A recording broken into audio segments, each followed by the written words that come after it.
was a comment that was made on Facebook the other day about being a submissive woman. They were saying that a submissive woman controls her man, and I agree with that.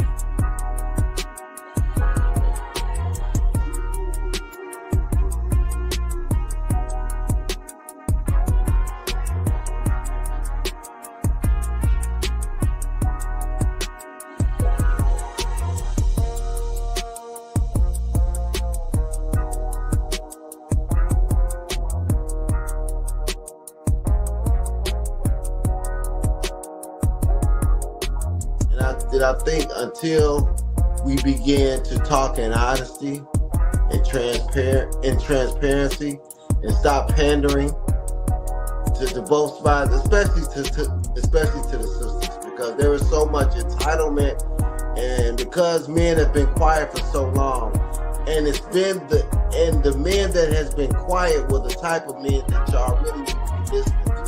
The men that doing the most talking ain't the ones, they don't have nothing to say anyway.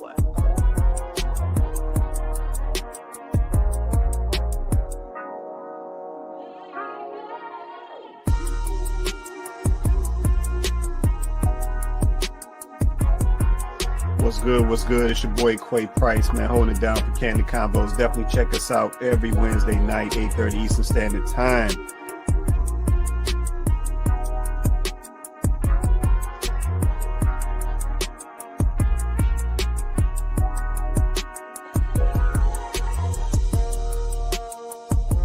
People today, they lazy. Ain't nobody trying to put in no work. If stuff start getting a little rough in the relationship or in the marriage, ain't nobody trying to fix nothing. Like, I mean, that's how people's mindsets are today. Yeah, but that's how I know that folks don't truly understand what marriage was about, because they tap out way too easy. Yeah, you see people fight harder for a job, like they can't go get another one of them in 2 weeks.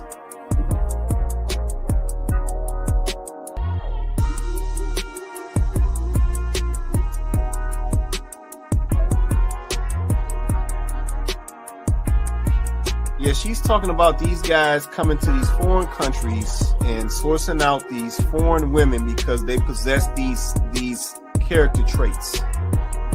Yep, they're more cooperative when it comes to a man, or they're more cooperative when it comes to a marriage and a relationship. They're more, nurturing forward when it comes to a relationship. They're more I don't even want to use the word soft, but I'll use the word soft. They're softer when it comes to, these relationships and interactions with men and so forth. And like I said, we definitely got to be honest. We see a difference, right? We see a difference. And I think, Chloe and Tay made some good points earlier. A lot of this stuff is based around money over here in the West.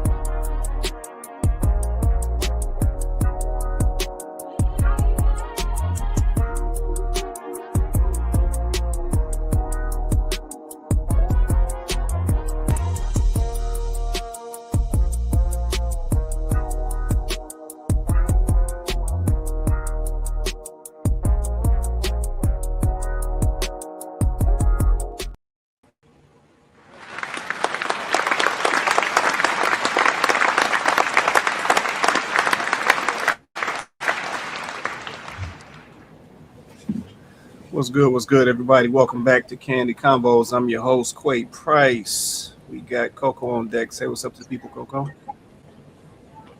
Hi, everybody. Welcome back to the show. Man, welcome back.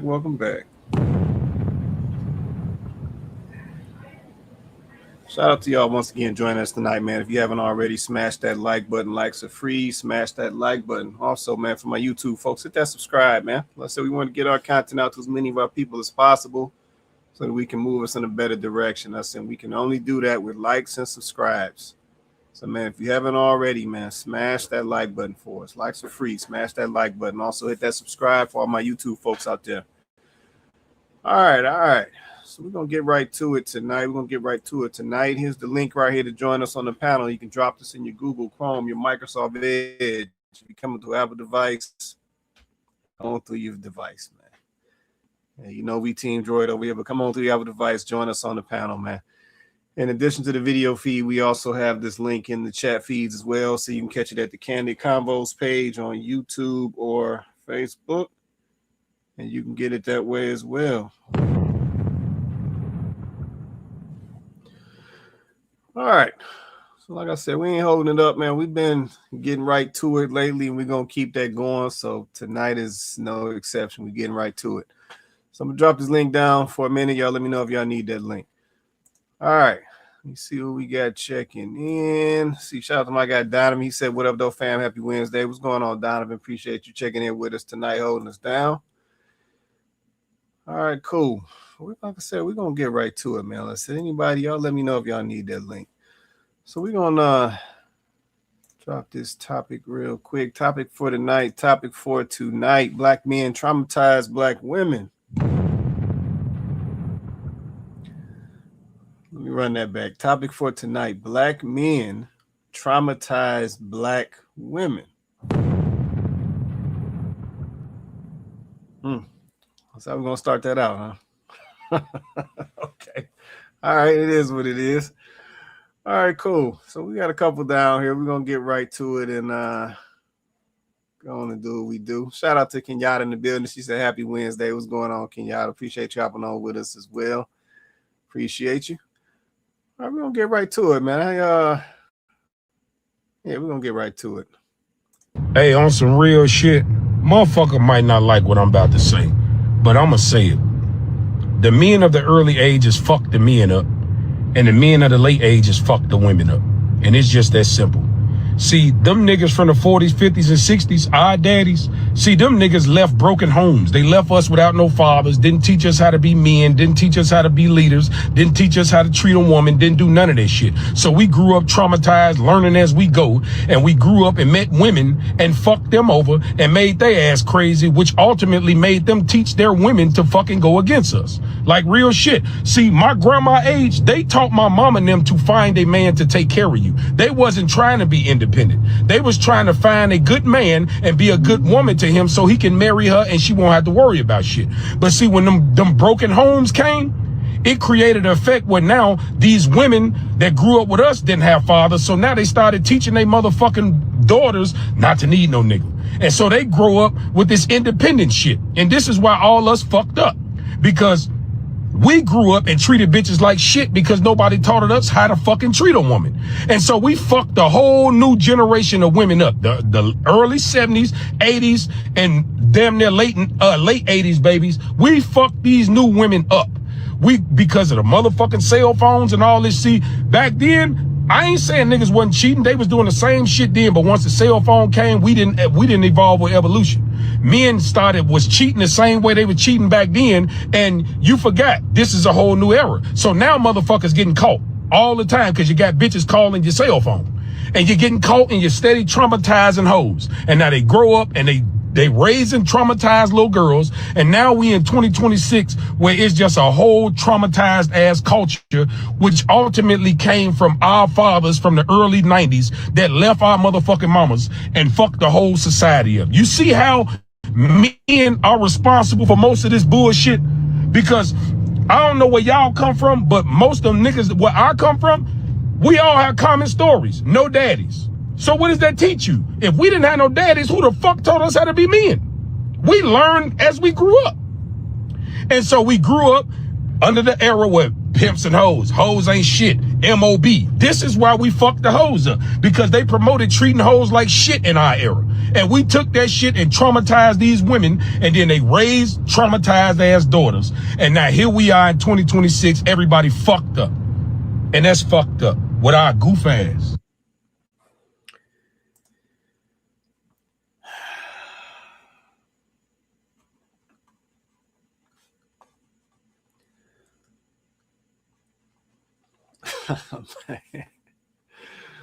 All right, man. So tonight we talking black men traumatize black women. So first and foremost, shout out to Mac Mall. I ain't seen him in a minute. I ain't seen Mac Mall in a minute. But shout out to him. Like I said, he dropped some interesting content. Yeah, I don't know what happened to Mac Mall, but it looked like he must be popping back up. But shout out to him for the video. Let me get some of these comments. Then I'm coming. I'm coming right back to the panel. See, Donovan said, I believe the unteaching stemmed from fear of being exposed for not knowing. Huh. Okay, I see how you maneuvered that one. Let's see. Shout out to my guy Civil in the building. He said, "Happy Wednesday, everyone." What's going on, Civil? Appreciate you hopping on with us tonight, man. Civil also said, "So we start an episode like that." Yeah. He. I guess I should have gave y'all the disclaimer. And I said Mac Mall can get a little. Yeah, he can get a little interesting, but yeah. So he's saying that the men traumatized the women. He gave the play-by-play with took it back to the root. And he says this was the brothers doing this from back in the 40s and 50s and coming up. So the fathers prior were the ones who messed all of this up. So that's what he's saying. So y'all drop a comment. Let me know what y'all thoughts is on that. Do y'all agree with Mac Mall? Do you not? Interesting video. I don't know, Coco. What you any feelings on that? Do I need to go back and take that piece by piece? I mean, we may have to tap back in, but I will say this: like, this isn't the first time that I've heard another man say that the older generation of men, are the main perpetrators of the issues that we have. Like, they caused it. They started the chain reaction. And some will even say they are solely responsible. And at least for the first time, he's the first one that I feel has actually tried to explain why he's saying that. I've just heard it kind of dropped and then they let it lay. But at least he tried to explain. And basically he's saying that our fathers, is that what he's saying? Is he saying our fathers, or he's saying our fathers and our fathers' fathers? Yeah, so basically he's saying our grandfathers was leaving their wives, or basically creating broken homes, leaving their ladies after they was creating babies. And that's what started this domino effect. I guess we have to, I don't know how old he is. So I don't know what generation he's a part of, but the generation I'm a part of, I'm an older millennial. Our grandfathers weren't leaving their wives. So he must be the generation after us. Because what's that Z? I don't know, but because the grandfathers that we had, they weren't leaving their wives. Now, if you start saying our fathers were doing that, then, maybe, possibly. But I don't know. I'm gonna be honest. I'll let you as a man speak to this. I'm gonna be honest, y'all. I'm just tired. I got a little bit of fatigue with all of it, to be honest. Like, I've been asking men to take accountability for the part that they played, and at least finally he's willing to come to the table and say that men have to take accountability for how we got here, because it's not solely on the backs of women. And I've been saying for a long time that the way you treat women out here in the streets, you can't hoe around with women. And then when they become hoes, you go, oh, I don't want to touch that. I don't want to wife that. I don't want to be with that. Like, that is trauma. And you don't want to be a part of the solution now that you've been a part of the problem all this time. You've been a part of the problem, but you want to run and get yourself together and, level up and heal. And now you don't want to have nothing to do with the women that you traumatized along the way while you were still a mess. Now those women are not good enough. And I've been complaining about this and calling y'all out about this for a while now. So at least finally another Black man is saying, yeah, we've been out here traumatizing chicks. We've been doing that. We did that because it's true. It's absolutely true. So I'll give him that. It's good to see a man actually own that and say that and stop putting all the blame on women. But I would have, I don't know, but the whole idea of saying it's our grandparents' fault, I guess the only thing I would say to that is I'm sure there are things that they did in their generations that contributed to where we are. So I'm not going to say I don't see that as a real issue or a part of the equation. But I think, I would just say this. When are y'all going to do something different though? Because we can't keep putting the blame on previous generations and talking about what they did do wrong, what they didn't do. We can't keep doing that, placing blame, passing the buck, but then we actually don't want to come up with a solution. Okay, so man, now that you understand that this is the problem, what are you going to do about it? What's your solution? How do you fix it? Okay, you see this is an issue, so what do you do?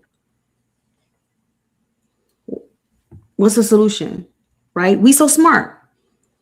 We're a smart generation. We're evolved. We're so much more emotionally intelligent and mature. So emotionally aware. So what are we going to do about it? Well, valid question. I will say this. Like I said, shout out to Mac Mall once again, you know what I'm saying, for the video.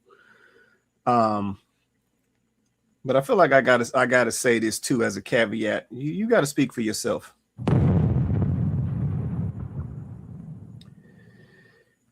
Yeah, this is the thing. I'm sure that there was some grandfathers out there that, left some women after they, had created some kids and all of that. Like I'm sure that there was some marriages that dissolved for whatever reason and the family got broken and what have you.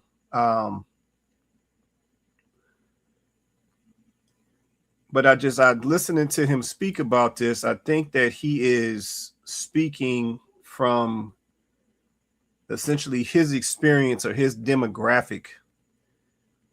Yeah, but I think in these particular conversations, I think context is very important. Let me get this comment, then I'll come back to it. Shout out to my guy Vince in the building. He said, definitely fathers in my generation. A lot of them were vets, drug addicts, alcoholics, and criminals.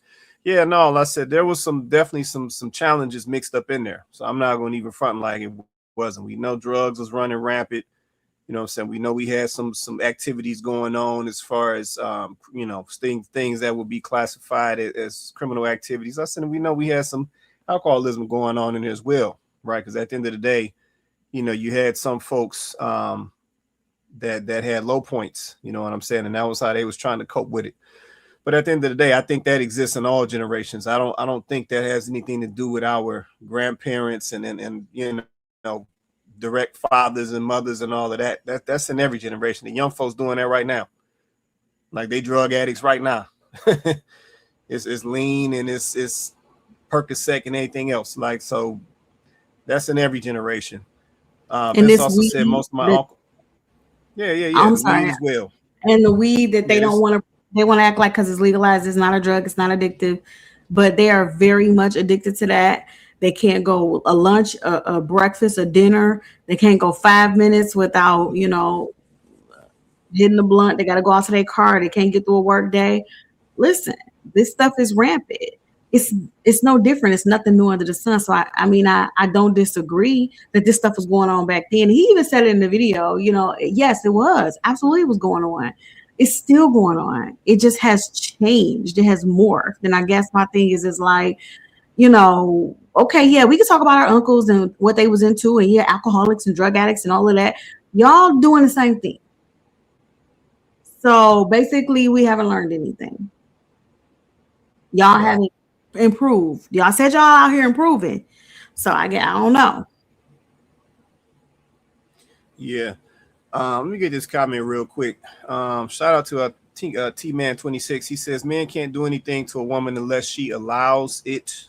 As far as sex, anything else without her consent is the R word. Over 50% of black men is single and don't have kids. And T-Man, like I said, just to respond to this, I have heard these statements before.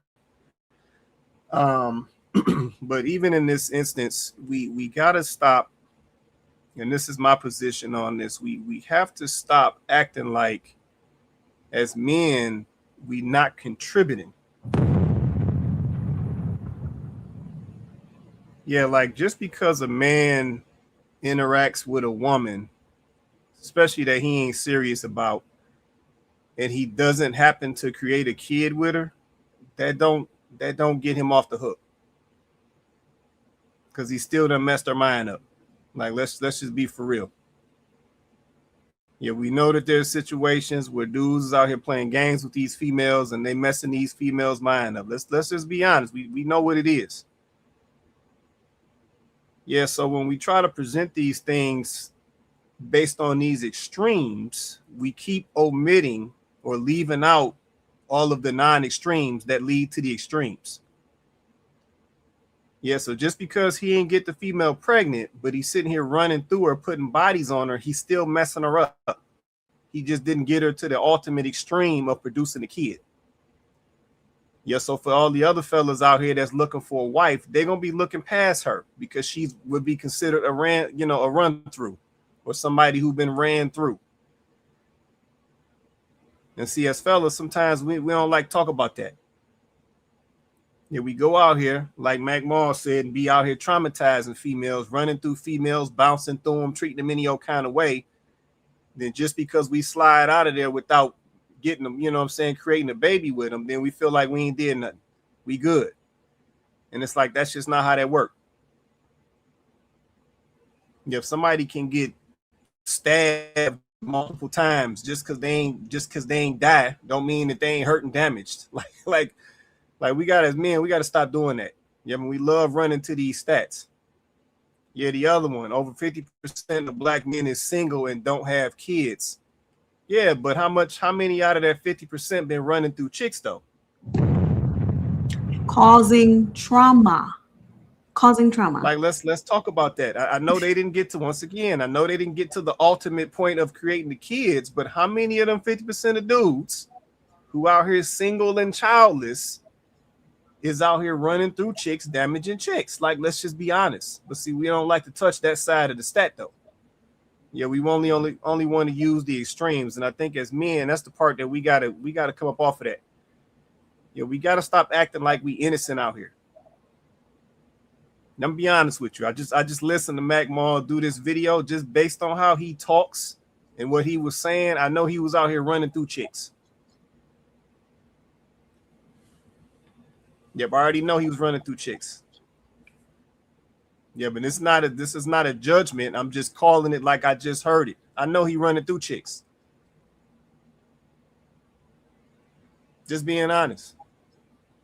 Every other time he refers to a female, I'm gonna be blunt. Every other time he refers to a female, she a bitch. I know he running through chicks just based on the mentality alone. Yeah, so as men, we got to start owning some of this stuff. Some of this stuff we did create. Yeah, why you can't refer to a female without her being a bitch? Like, let's just be honest. Yeah, why every other time he mentions a female, she got to be the B word? Like, let's just be for real. So yeah, some of this stuff, man, I got more, but go ahead, Coco, and I'm gonna come back to it. I would also just like to do this. Like, I appreciate all of the male opinions in the comments, because we need that. This is a conversation that we're having about men, so we need men to speak. Like, I appreciate you guys being willing to have the conversation, because it's not always easy to get men to have a conversation about men, right? Like, we love having conversations about women in this space, but it's really hard to get men to even entertain a conversation about men. The only request that I would make is I need us to not give men the excuses that we refuse to give women.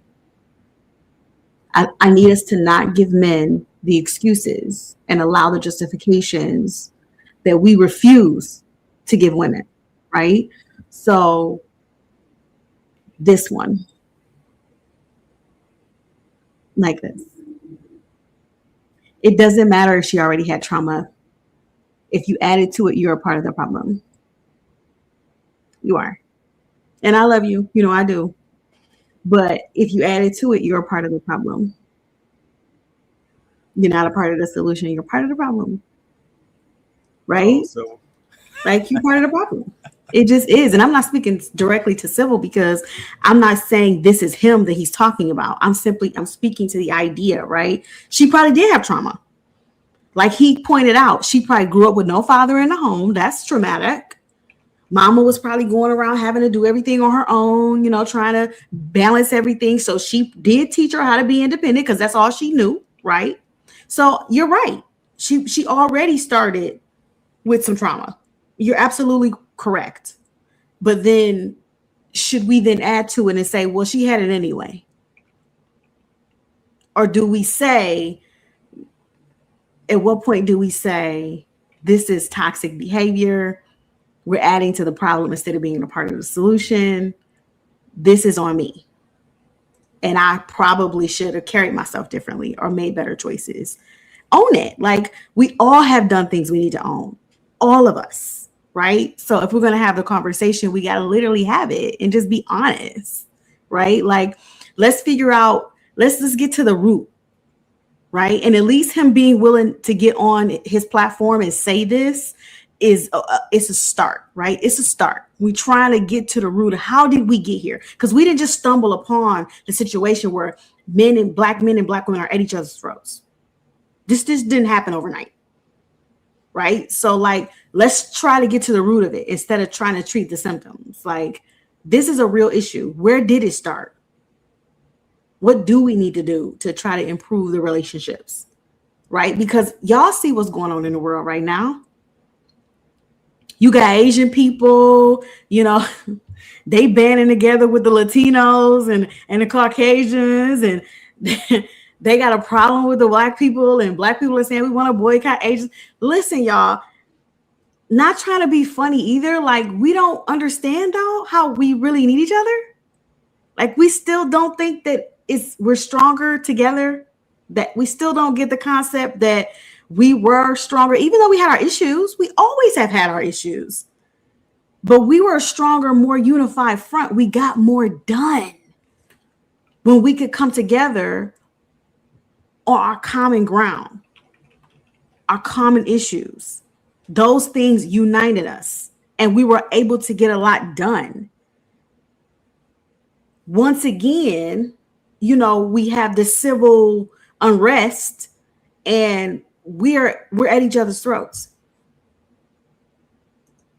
It's just not a good look. And so blaming each other without actually sitting down to see where we all individually went wrong.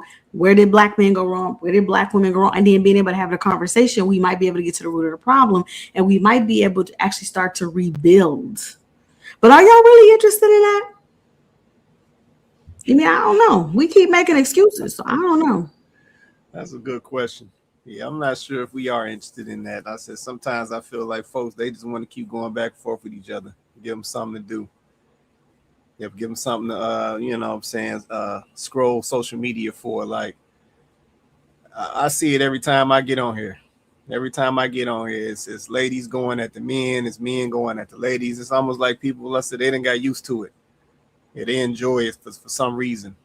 Not understanding the damage that it's actually doing, not understanding how it is reducing our odds of being successful in a relationship. Like, we just not even seeing it.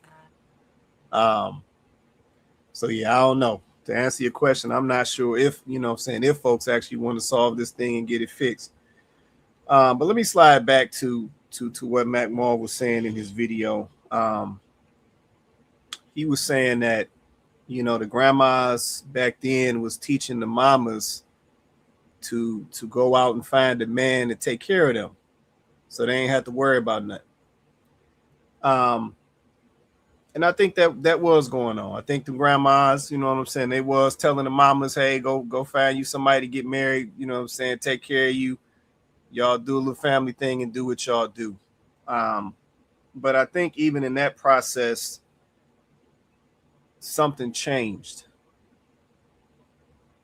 Yep, something changed, and we see it today as well. In 2026, going off what Mac Mall was saying, you know what I'm saying? A lot of the young ladies are still looking for a man to take care of them. But at the same time, their response has changed. It's not, or no longer, or it does not seem that they want to take care of a man now. Yep, and that's a change. That's a change that took place. Now I don't know what started that one, because at the end of the day, a lot of those ladies back then, if they was looking for a man to take care of them, then they knew that they was going to have to take care of that man. Yeah, but now it has changed. Now it's, I just want somebody to take care of me, but I'm not about to take care of them. And it's like, how that work?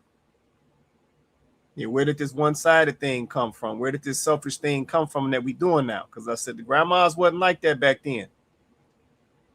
Yeah, they wasn't on that. Yeah, if daddy was going out there making the money, grandma was taking care of home and taking care of family and taking care of him when he came and left, packing lunches for he to go to the factory and anything else. But now you get to talking about packing lunches and taking care of your husband while he going to make the money and paying the bills, and ladies frowning at you. Yeah, so something changed there as well. Yeah, did that change because there was a reduction in fathers? I don't know. Did that change because there was a change in the mindset of the mothers? Well, I actually have a video, if you'll just indulge me for a moment, of a young woman talking about this subject a little bit. It's a short one. If you guys just have a couple of minutes, it won't derail the conversation because she's actually explaining why she thinks women have gotten where they are. Okay, let me pull it up real quick. Just give me one moment. Because I thought this was interesting when I saw this. And I feel like it kind of, let's see if I can get it to work, guys. Lost their femininity and have become more entitled in relationships because of the way femininity was introduced and modeled to them from the women in their lives. So like most people, I grew up with two grandmothers and they had two very different approaches to household chores like cooking and cleaning. Love them both equally. However, one of my grandmothers would prop me up on a chair so that I could reach the sink because she was teaching me how to clean at 7 years old, because she would tell me literally, no man is going to want to marry you if you don't know how to cook and clean. Guess what that did? It made me pretty fucking rebellious and resentful, where I started to associate the kitchen with oppression. And I told myself, well, if that's what marriage is, then I don't want to get married. And that was the attitude that I had for a very long time. And it affected me in my relationships because I didn't want to show up for a man in certain ways. Now, my second grandmother, very different vibe. I remember we went hiking as a family and she was up at that time making sure we had something to eat, we had our energy. And the moment we walked out of the door to go hiking, she was going to the store. She was getting the meat. She was preparing her feast that she had waiting for us when we walked through the door. And you could smell the aroma of the spices. And she was like, hey guys, like, how was it? And she was so warm and lighthearted. She didn't have this attitude because she was doing her duty. She's like, oh yeah, here's the food. Like, she didn't have that attitude. And we would have been fine if she didn't cook anything. But the experience of feeling her warmth, and like for her, she was just giving. She didn't let me touch a fucking dish. She said, no, don't you touch that. She literally got mad. Don't touch a fucking dish. I'm going to take care of you. Like, I really cannot describe to you that experience. It was so much better than eating at like a 5-star restaurant.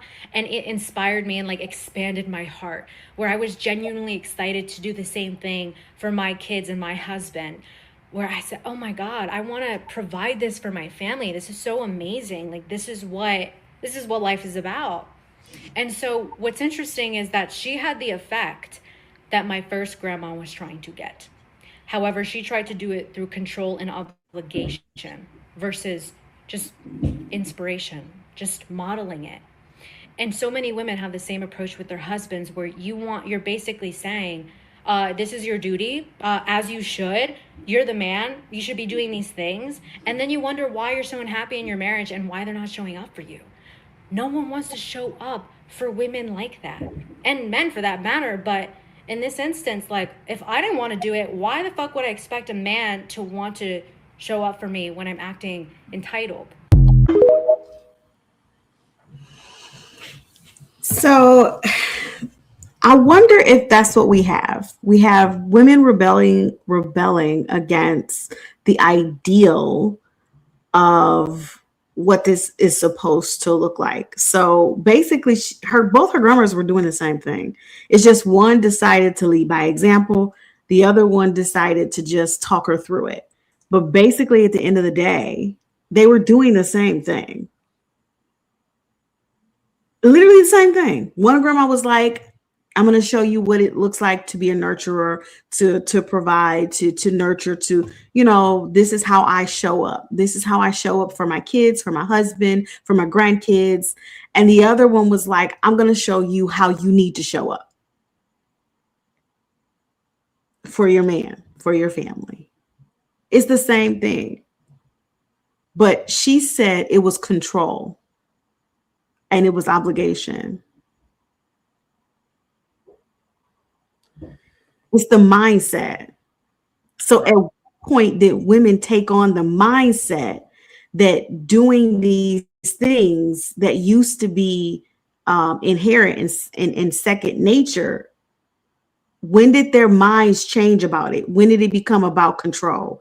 When did it become about duty and obligation? Which, by the way, I personally don't think there's anything wrong with duty. Duty will cause you to show up in moments and in times where you really don't. Obligation will cause you to show up in moments where you really don't. Let's just be so for real. There's time you show up for your kids you don't want to. You love them to life, but you don't want to do it. Whatever that thing is at that moment, you really don't want to do it. But you know they're your responsibility and you have a duty to take care of them. So you show up.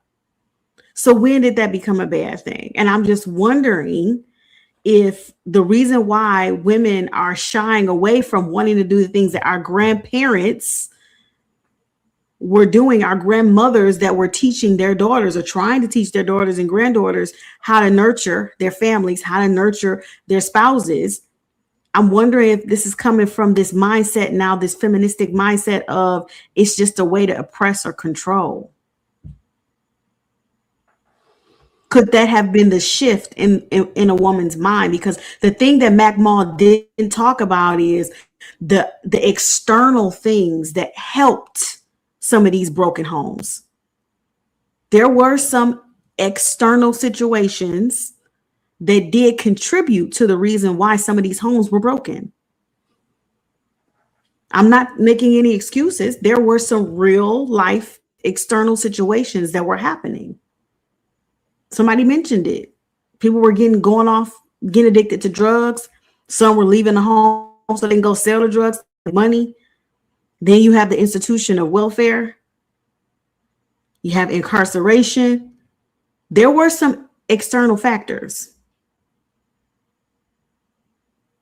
So for women, there also are external factors. When did we stop saying we don't want to go get a man to take care of us? When did that become oppression and control? That's real. Yeah, no, valid question right there. Vince, you want to get in and we'll circle back, man. How y'all doing this evening? Good. How you doing, man? Good. Yeah, I said I had to jump on here right quick. I wanted to go back to the black men traumatized black women. I'm a product of a black woman that was traumatized. My mother graduated from high school at 18, had me at 19, married my father at 19. My father died when he was 20, got shot in the head, committing an armed robbery, and he was a heroin addict. So I don't think my mother ever got over that. She graduated from school, got married, had a baby, lost her husband in 3 years. And he hadn't worked long enough to get no social. She didn't have no social security, didn't have no life insurance, nothing. Was left to take care of me. And I'm pretty sure that she didn't figure that's how her life was going to turn out. Now, my mother was born 1949, so I'm 53. But my grandparents had a different story. My grandmother was born 1925 in Clarksdale, Mississippi, a sharecropper. Married my grandfather when they were 22. Came to Michigan. My grandfather got that $5 a day job at Chrysler. My grandmother went to work for a doctor, and they built a life together, and they were married for 56 years. I couldn't have never imagined them getting a divorce. They didn't come from that, I'm not happy, I'm going to get a divorce. Either it was death to us part or a serious habit. It wasn't no, we done grown apart and now I don't love you no more or nothing like that. So I definitely believe that our men have traumatized our black women. And I often remember when Chloe used to say, we have to give our women some grace because of what they have been through. Now, mind you, I'm 53. I came from a single parent household. My kids are 30. My older kids are 36. Their father had a single parent household. Their mother had a single parent household. My mother was a widow. Their grandmother was never married. Their grandmother was never married. So I keep going back to, you can't really be what you haven't seen. So a lot of our black women just don't trust our black men. And they have a reason to. I know we like to say it, but daddy wasn't there. Granddaddy wasn't there. Uncles ain't there. You know, at least the men of my generation, we did have our grandparents and our grandfathers who taught us as men how to take care of things. Like I look at these teenage boys now, they don't know how to do nothing. They can't change a tire. They can't paint a room. All they can do is play PlayStation and wear them crazy hairstyles. And I'm like, I don't know what type of husband y'all gonna be for any woman. You better hope you find one that go 50-50. Because if you don't, I don't know what you're going to do. And it's just the culture. And I think until we get back to really God, till we get back to God, to marriage, to building it the right way, and there is a right way. Everything, and I feel that everything else is dysfunctional. Everything we need to have a whole new reset. These kids have to see it. And it can't be LeBron James and Robert Smith and a mentor that they get at 12 and 13 years old after they already going to be who they going to be. Oh, we need to get these boys into mentorships.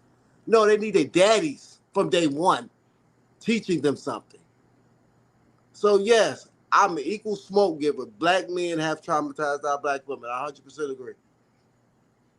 Okay, I'm not mad at that. I'm not mad at that. And I think that any man that understands accountability can agree. Yeah, there's definitely been some traumatizing that has taken place. But I think the other piece that is mixed in there is we also got to talk about some of this decision making. Yeah, some of this traumatizing that took place, or some of this trauma that took place, a lot of this stuff came from bad decision making. Yeah, because my problem with some of this stuff is, unless I'm referencing, you know what I'm saying, the video with Mac Mall. My problem with some of this stuff is, because I'm just listening to Mac Mall. Mac Mall got to probably either be in his late 40s, early 50s. He's somewhere in there. Somewhere in the mid to late 40s, early 50s, somewhere in there. At some point, regardless of what your foundation was, you've seen something better at some point. And we got to be honest about that. Yeah, you've seen something better at some point. You've seen somebody else around you that, let's just say, had a father, mother, had a marriage in the family, and you was like, man, I like how they rolling. If it was a grandparent, an uncle and an aunt, like you saw something. Yeah, but sometimes my issue is with some of these situations, we choose to act like we don't know better, or we choose to act like we can't make a better decision. Yep, and I think that's a problem. Yeah, because at the end of the day, everybody don't get no golden spoon start. Like, let's just be honest. Yep, some of the most successful folks out here, they didn't come from no golden spoon. Like they was out here struggling, and that was their start. Yeah, but at some point they made a different decision to do something else, and it turned into what they took it to. Yeah, so sometimes I take issue with that. I can't keep. I appreciate the context because we need the context, but I can't keep acting like majority of these situations is just because of a decision that's a granddaddy was making back when he was coming through. I can't do that. Yeah, because at the end of the day, some of the stuff that we deciding to do, I know we know better. Yeah, we in 2026. Folks is still laying down with folks with no type of condom on. How you don't know no better in 2026? Like, let's just be for real. I don't care what was going on with your granddaddy. I don't care what was going on with your great granddaddy. Somebody that you done crossed in your past done told you, young fella, you need to wrap it up. Young sis, don't be out here messing with these dudes with no protection. Somebody done told you, they could told you that mess in school. But yet folks is still going and laying with all the HIV, the ticks, the COVIDs, everything. Folks is still going and laying down with folks with no condom on, no commitment, and having whole babies. Like, let's just be for real. Yeah, I'm going to take it back to Mac Mall for a minute. I said I have no issue with Mac Mall. Appreciate the video because there's some valid points in the video. But even Mac Mall, and this is my perspective, it's 2026. If a man your age cannot refer to a woman in 2026 without calling her a bitch, you got a problem, bruh. And let me just be blunt. You need to grow your ass up. Yeah, you can't sit here and make this video talking like you about change and you still calling females bitches like they ain't got names. Because you wouldn't want these females calling you nigga all day. Let's just be for real. Because you got a name. Yep, and I'm sure he feels like he surpassed the point of being called a nigga all day. But yet you can't refer to a female in your video without calling her a bitch. Like, that's a problem at your age. Because I know you know better. Yeah, so once again, I understand the concept. I understand the foundation of it. There was major problems there. Yeah, we are seeing some fallout from some of the decisions that was made back then, and we still perpetrating a lot of them decisions today, or perpetuating them same decisions today. But at the same time, if you're not going to do better because you know better, then for me, I'm at a point now, I'm just like, just be quiet. Yeah, because I'm fatiguing my own self. Like I'm getting tired of hearing folks talk, but they're not making no changes. Yep, everybody making videos and running them gums, trying to monetize somebody, but ain't nobody making no changes. Which is why I agree with Coco when she said earlier, do y'all even want to fix this thing? Like, is y'all even serious? Because I'm starting to question it. Yeah, y'all know what to do at this point. This selfish stuff. It ain't getting us nowhere, but y'all still being selfish out here. Let's just be honest. Yeah, this laying up with these bum cats and these bum chicks. Y'all know that mess ain't getting us nowhere, but yet y'all still keep doing it. Yep, the fellas, you know you ain't serious about none of these chicks, but you still knocking them down. Then got the nerve to do it raw. Yep, then be mad when she want to put you on some child support. But you know that don't never go well. We all know that at this point. Cats in their 20s, 30s, 40s, and 50s. We all know how that go. So why are you still doing it? Yeah, for the ladies, y'all still out here laying up with these bum cats. Then talking about he done made you a single mama. No, you still laying up with him, but you know better. It's 2026. Yep, laying up ain't never went positive like people wanted it to go. Like, let's just be honest. Yeah, so I'm at a point now, man. I don't want to see nobody else on no video just talking. Yeah, if you ain't about to go make some changes, yeah, if you can't articulate yourself and actually reference a woman and she ain't got to be a bitch, yeah, it's like, come on, bro. So yeah, man, I'm ready for change at this point, man. All this talking and yapping, man, this ain't getting us nowhere. Yeah, we can do all the talking y'all want to do, but if y'all gonna wait till after the talk and go right back to doing the nonsense because that's what you enjoy doing and that's what you like doing, then it's like just going to be quiet. You're going to be quiet, shut your mouth, go and do what you're doing. And cats don't want to hear it. And they'll be off doing what they do, moving in a different direction. So yeah, man, y'all done got me hot, man. I wasn't even trying to do all that, man. But we gotta be real about this stuff, man. Yeah, but then this be my other thing. Then I'm gonna be quiet. This be my other thing. It really be pissing me off when it be grown cats. Yeah, Mac Mall, he ain't no young fella. He ain't no young fella. You can put the dye on it. You can shave it, do whatever you want to do. Put your fibers on, whatever you want to do.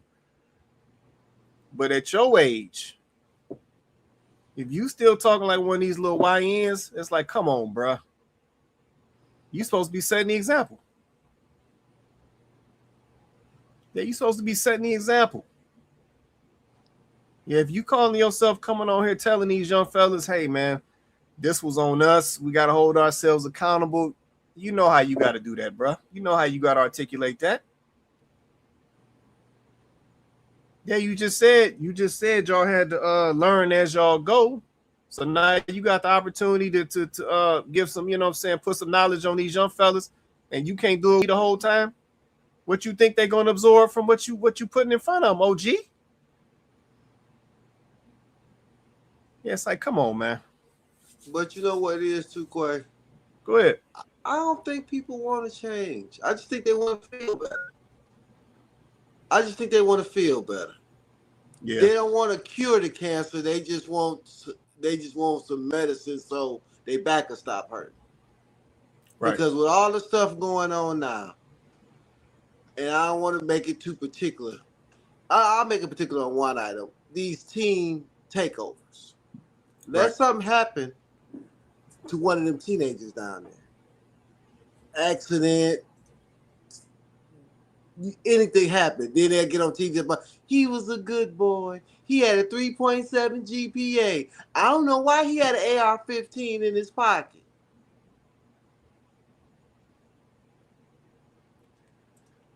Yep.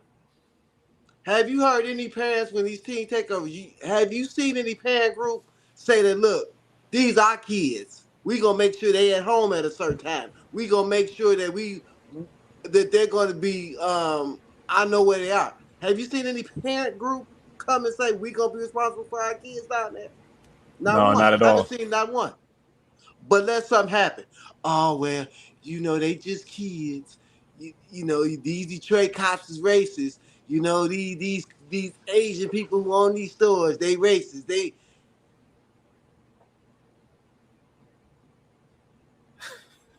But we ain't gonna talk about your son had a gun, or your other son took a knife to a track meet. Yeah, you know how that go. Or your 13-year-old was downtown lollygagging.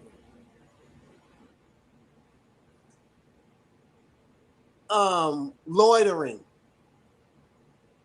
But then when something happened, they wanted. I'm like, we can't talk like we still in 1920. This is 2026.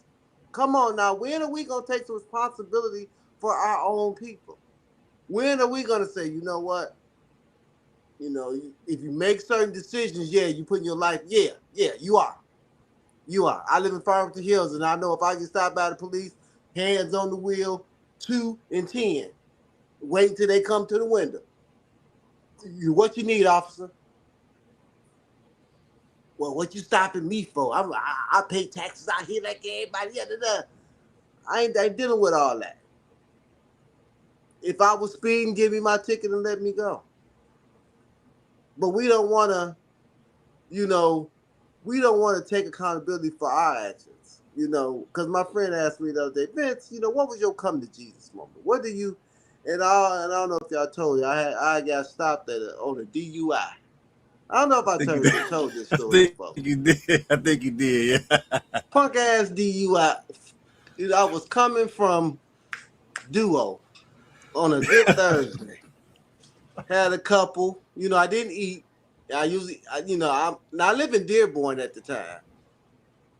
So that is what it is. So turn on my street.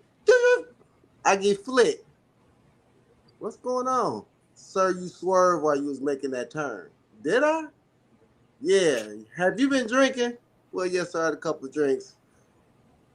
I need you to step out the car and take a sobriety test. Well, I ain't taking the sobriety test. Well, sir, he was so nice too. So nice.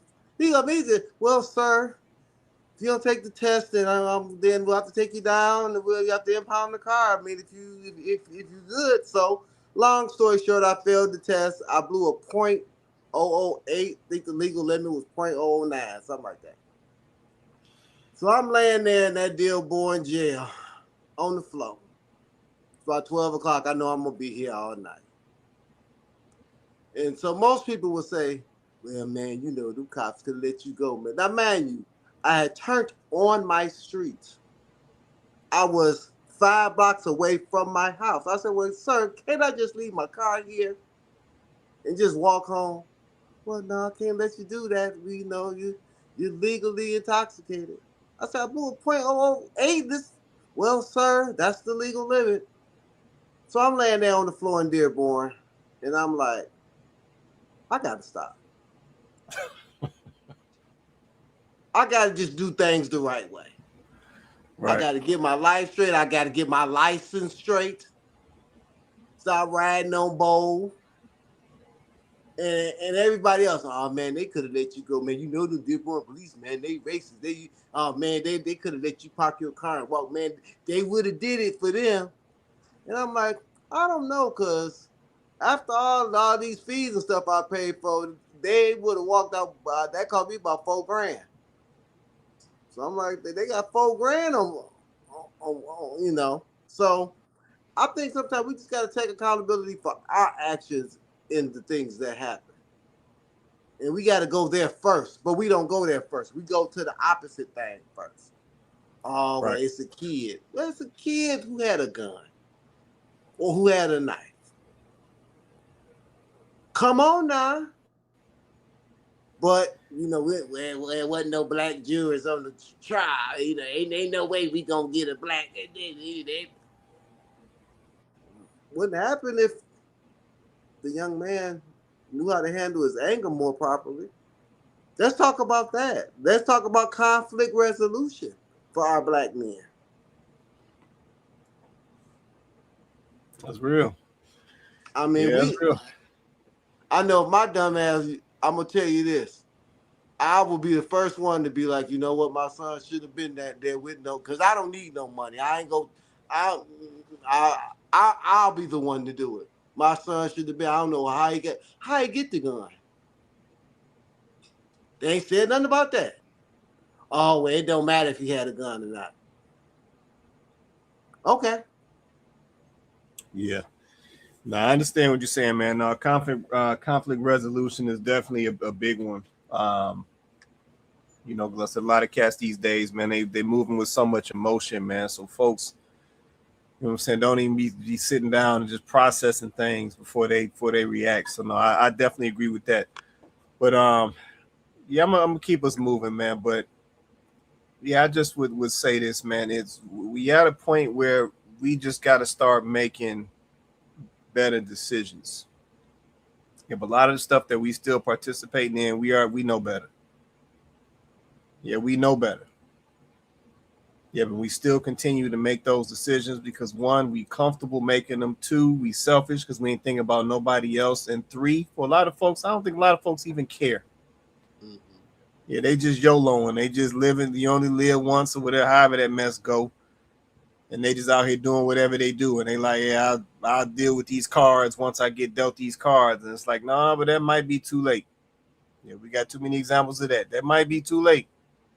Yeah, because it don't take nothing but one card to change your whole life. I don't care how old you is.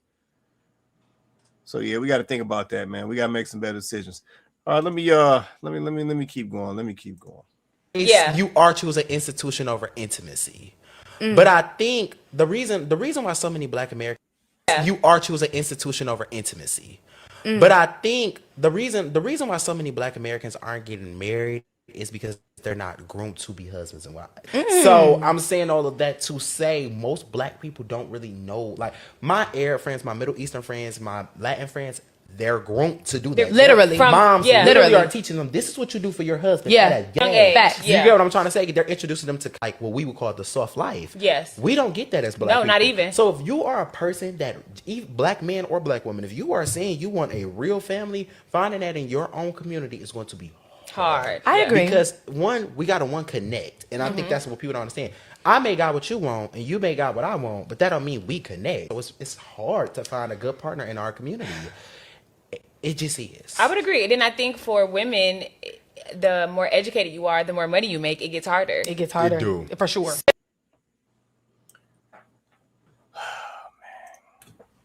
Can somebody tell me why I get hurt?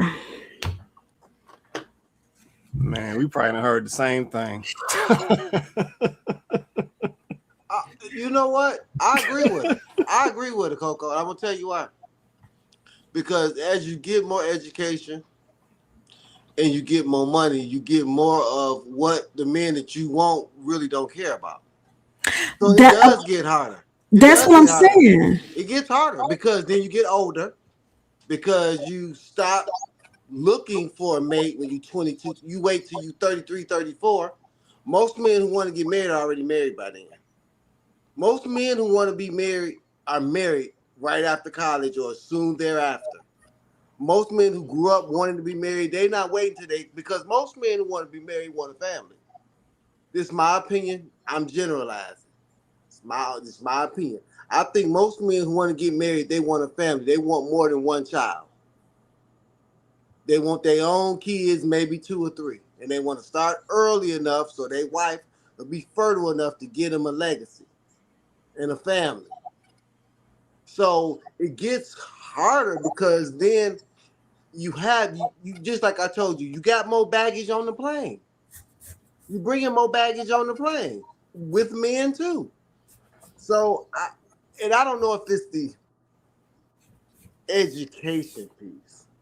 I think it's more of life experience, and traumatized life experience, because you wait that long, you bring in extra bad relationships. You got to bring into that. You might have a kid or two, or So I think it does. I think it's easier when you're starting from the bottom.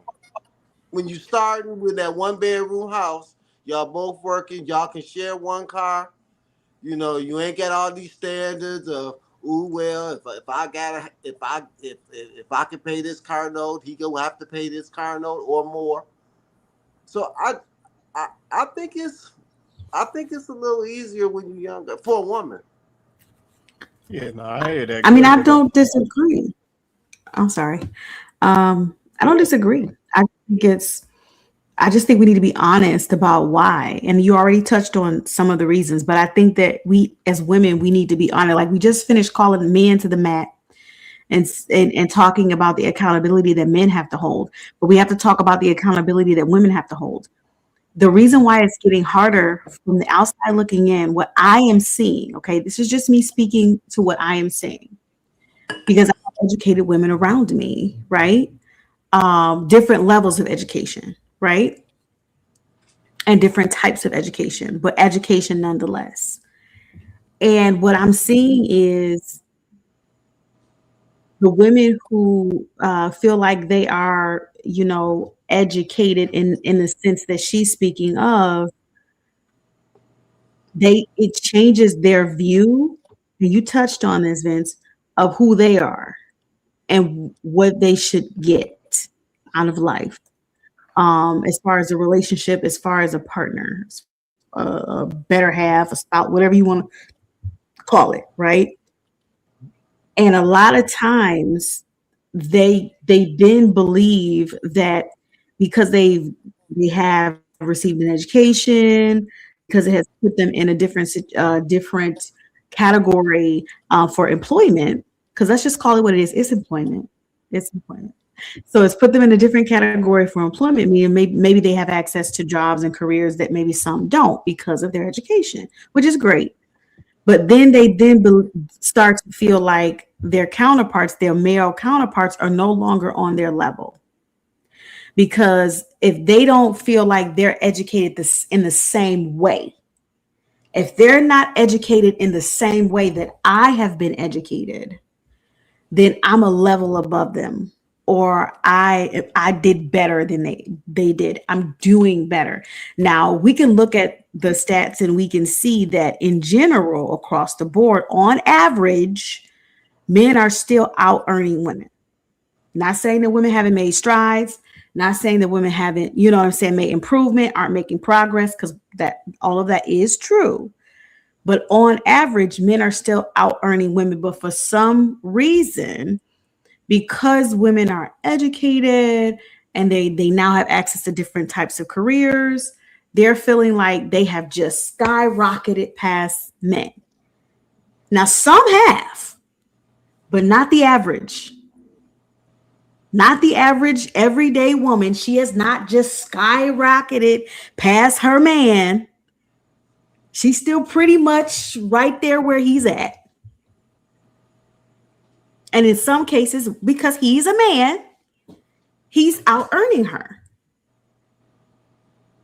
And some of these women are educated too, by the way, because not every educated woman gets the type of career that she really desires, or is even working in the field in which she was educated. So we have to factor that in as well. So my point is, I said all that to say, it's getting harder, not because there isn't a partner out there for you.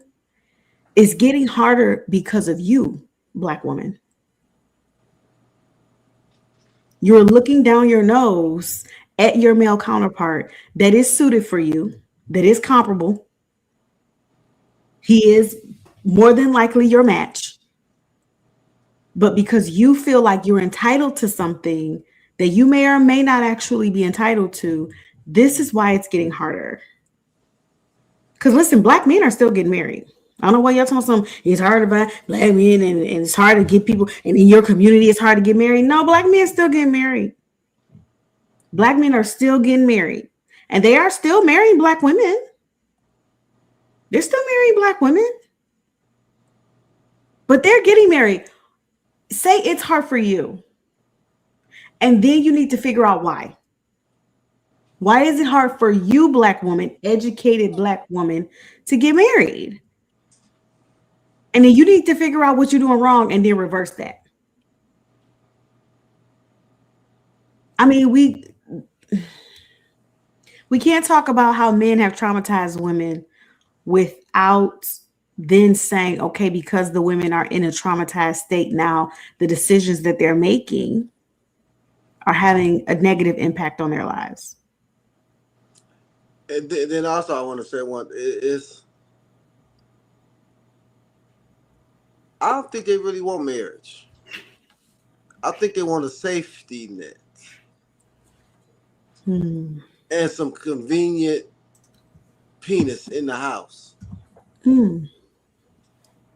Because this is my opinion. Marriage is for certain things. And if you already did those things by yourself, it's like, especially if you don't have a moral or quote unquote Christian reason behind it, like covenant or anything of that nature. If you've had children on your own, that's a big one. It's a big one. Raise your children on your own. You built your life on your own. You've never had to compromise or partner with anyone on your decision making. And the man that you probably would want has an opinion, has leadership skills that you might not want to listen to. I don't know if, are you seeing these second or third time marriages last like a year? Like somebody get married, then 6 months later they divorce. And they Yeah, it's want to over get quick. married so bad. Oh, I want to get married. I want to have a husband. And then it's over in 6 months or a year. I'm like, wow, you want to get married that bad? It ain't last 6 months? But she had been single her whole life with 2 or 3 kids. And now you wait till you're 43 to get married. Yeah, it ain't going to work. Mm. Yeah, it's not going to work for most because I said at the end of the day, when you get married at that age, you got to be in the right mindset. Yep, and that's the issue. Mm-hmm. Yep, going back to this video that we just saw, that is always my problem. Yeah, I know the gentleman in the video, and you know I got my questions about that, but the gentleman in the video, he labeled it as we are not groomed to be married. And the thing is I think sometimes we are, but I think we reject it.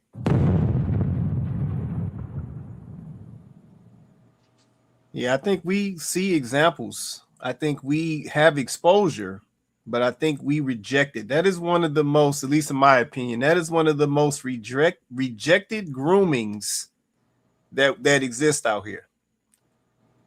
Because we get groomed in all type of ways, and we accept the grooming. But when it comes to getting groomed for commitment and marriage and long-term commitment and all those types of things, we be fighting that thing tooth and nail, acting like we don't hear it, acting like we ain't seeing it. And it's just like, come on now. You have some of the stuff that you like in your life. You know, you was groomed to like that. You don't really like that. You have some of the stuff that they have us out here buying and purchasing.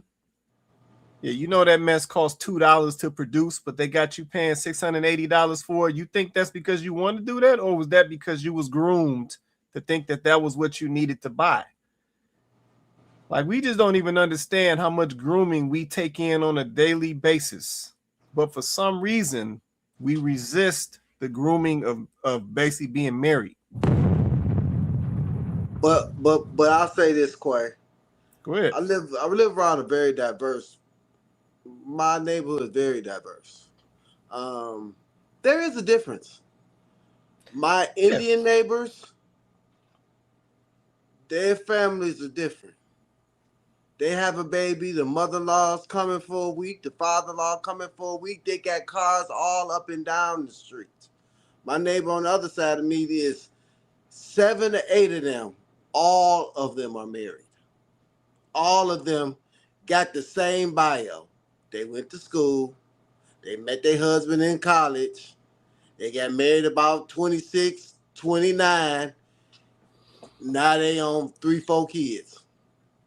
They are groomed for marriage. These kids are not groomed for marriage because, it's like I always say, it's hard to be what you have not seen. And I always say, I think that even me personally, I wanted to get married because I seen my grandparents.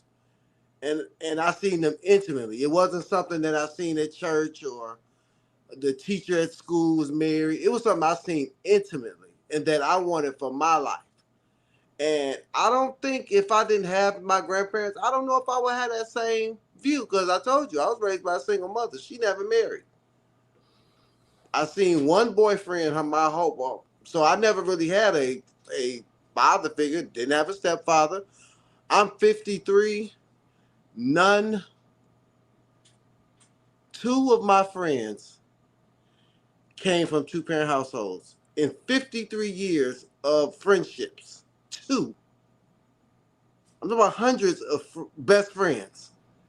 Their daddy was gone. Their daddy was around the block. I'm talking about grew up, mother, father, biological, same mama, same daddy in the home, their whole life. 2 friends. and I met them in college. So no, these young people don't, unless they don't. I have a friend that he's raising his girls. They don't want to get married. Not for real. So just like for instance, me and Remy have said that we're gonna try to put people around our kids that are like-minded like us. They go to a school. It's 9 kids. 8 of them are married. Black. They don't have a bunch of, and I hate this way that might, no, I want my child to be raised in something that she can relate to.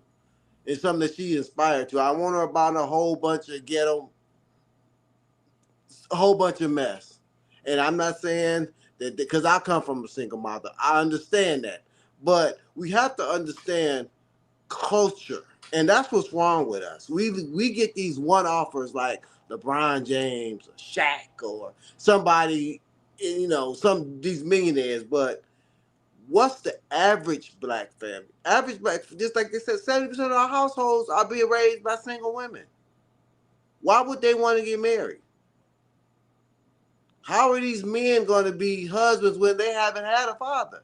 They learn on their own. They haven't had a foundation. So we can see something, but if we don't believe it, and I see that in my own life. I say, you see this, but a lot of kids don't believe they can be successful. They see it on TV, but they don't really believe it.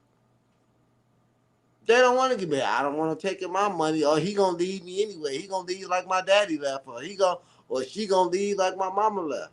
We gotta change what these kids are seeing in their homes, because that's what matters. I think that's the only way we're gonna change this as a culture. Because you see what they seeing on TV, all they famous celebrities, baby mamas, all of them. Ain't talking about no husband. She got her own money. She got her own money. She don't need no man. Yeah. What's a man for? Yeah, I can't. Yeah, I can't disagree with that. But I think you kind of touched on it, Vince. We take those things and we make that our culture. And that's not our culture. It never was. Yeah, Cardi B ain't never been our culture, but for some reason, that's what we want to make culture. And that's why I said for me, man, a lot of this is picking and choosing. We picking and choosing what we want to do. Yeah, we picking and choosing, even though we see all of these different examples of things or ways that we can go, we picking and choosing the ways that we want to go. Yeah, we see the married folks. It ain't got to be no celebrity. They stay 2 doors over from you. But you don't want to follow their lead, though. You want to follow Cardi and Sexy Red. That's the lead you want to follow because that's exciting to you. You know what I'm saying? That tickle your fancy. You don't want to follow Miss Johnson. That's 2 doors over. Where Mr. Johnson going out there cutting grass, and he was the one helping you get your car started the other day when you couldn't get your car started. You don't want to follow them. Because see, at the end of the day, that comes with some responsibility. Yeah, but you know that Miss Johnson and Mr. Johnson situation come with some accountability. See, you don't want to do that. Yeah, you want to just sit here and follow Cardi and watch her, you know what I'm saying, bounce through these dudes and end up with these babies and be out here at Five Below acting like she ain't never been in a Five Below before. Like, that's the stuff that y'all want to lock on to. That's what y'all call culture. Yeah, so that's part of it right there, man. We get the examples all the time. Now, don't get me wrong. I'm not saying that it's exactly like every other culture. I'm not saying that. Yeah, because our upbringing and our creation was not like every other culture. So I'm not saying that. But we get the examples. Yeah, we see the folks out here that's doing it right, but we just choose not to emulate what they're doing. Yeah, Vince, the point that you made about folks feeling like they, you know what I'm saying, they can't be successful out here. No, they know they can be successful out here. But see, they don't want to be the successful that involve the hard work. They want the rapper successful. They want the stripper successful. Yep, they want the scammer successful because, see, that's quicker. That seems easier. But they ain't thinking about the fact that can come with a 10 to 15 to life. They're not thinking about the fact that they don't care about the fact that comes with the baby mama status and no support and this and that. They want to omit that piece. Yeah, but they know they know the doctor. They know the doctor that's done been in college for the last 15 years to get his practice established and this and that, and now he making his $500,000 a year. Yeah, they know him, but they don't want to put that work in. Let's just be honest. Yeah, but they don't want to do that work. So yeah, some of this stuff, once again, man, for me, it's coming back to decisions. Yep, I saw things in my own personal life. I saw cats doing it the hot, fast way. I saw cats doing it the legit way. I chose to do legit because I seen a lot of cats do hot and fast, and now they talking behind some plexiglass to their family on a one-way phone. I ain't want to take that route. Yeah, but I seen cats on the street corner out there, drugged out, doing whatever they was doing. Yeah, they might have had some information. I didn't want to take that route, though. I didn't want to be that guy. So, yeah, man, we a lot of this stuff, like I said, it's decision making. It's the decisions that we making and the stuff that we idolizing. And that's really what's got us messed up. Yeah, that's really what's got us messed up. At the end of the day, most of us understand, and there's stats to back it. Yet when you have a committed husband and a committed wife, and they create some children within a committed relationship, a marriage, those are typically the children with the best odds. We already know that. Yeah, let's just be for real. We already know that. Yeah, but in these situations, we try to act like we don't, because once again, we know that involves work. And we don't want to put in that work. So yeah, man, let's say some of this stuff I can't give us passes. Let's say, because these are decisions.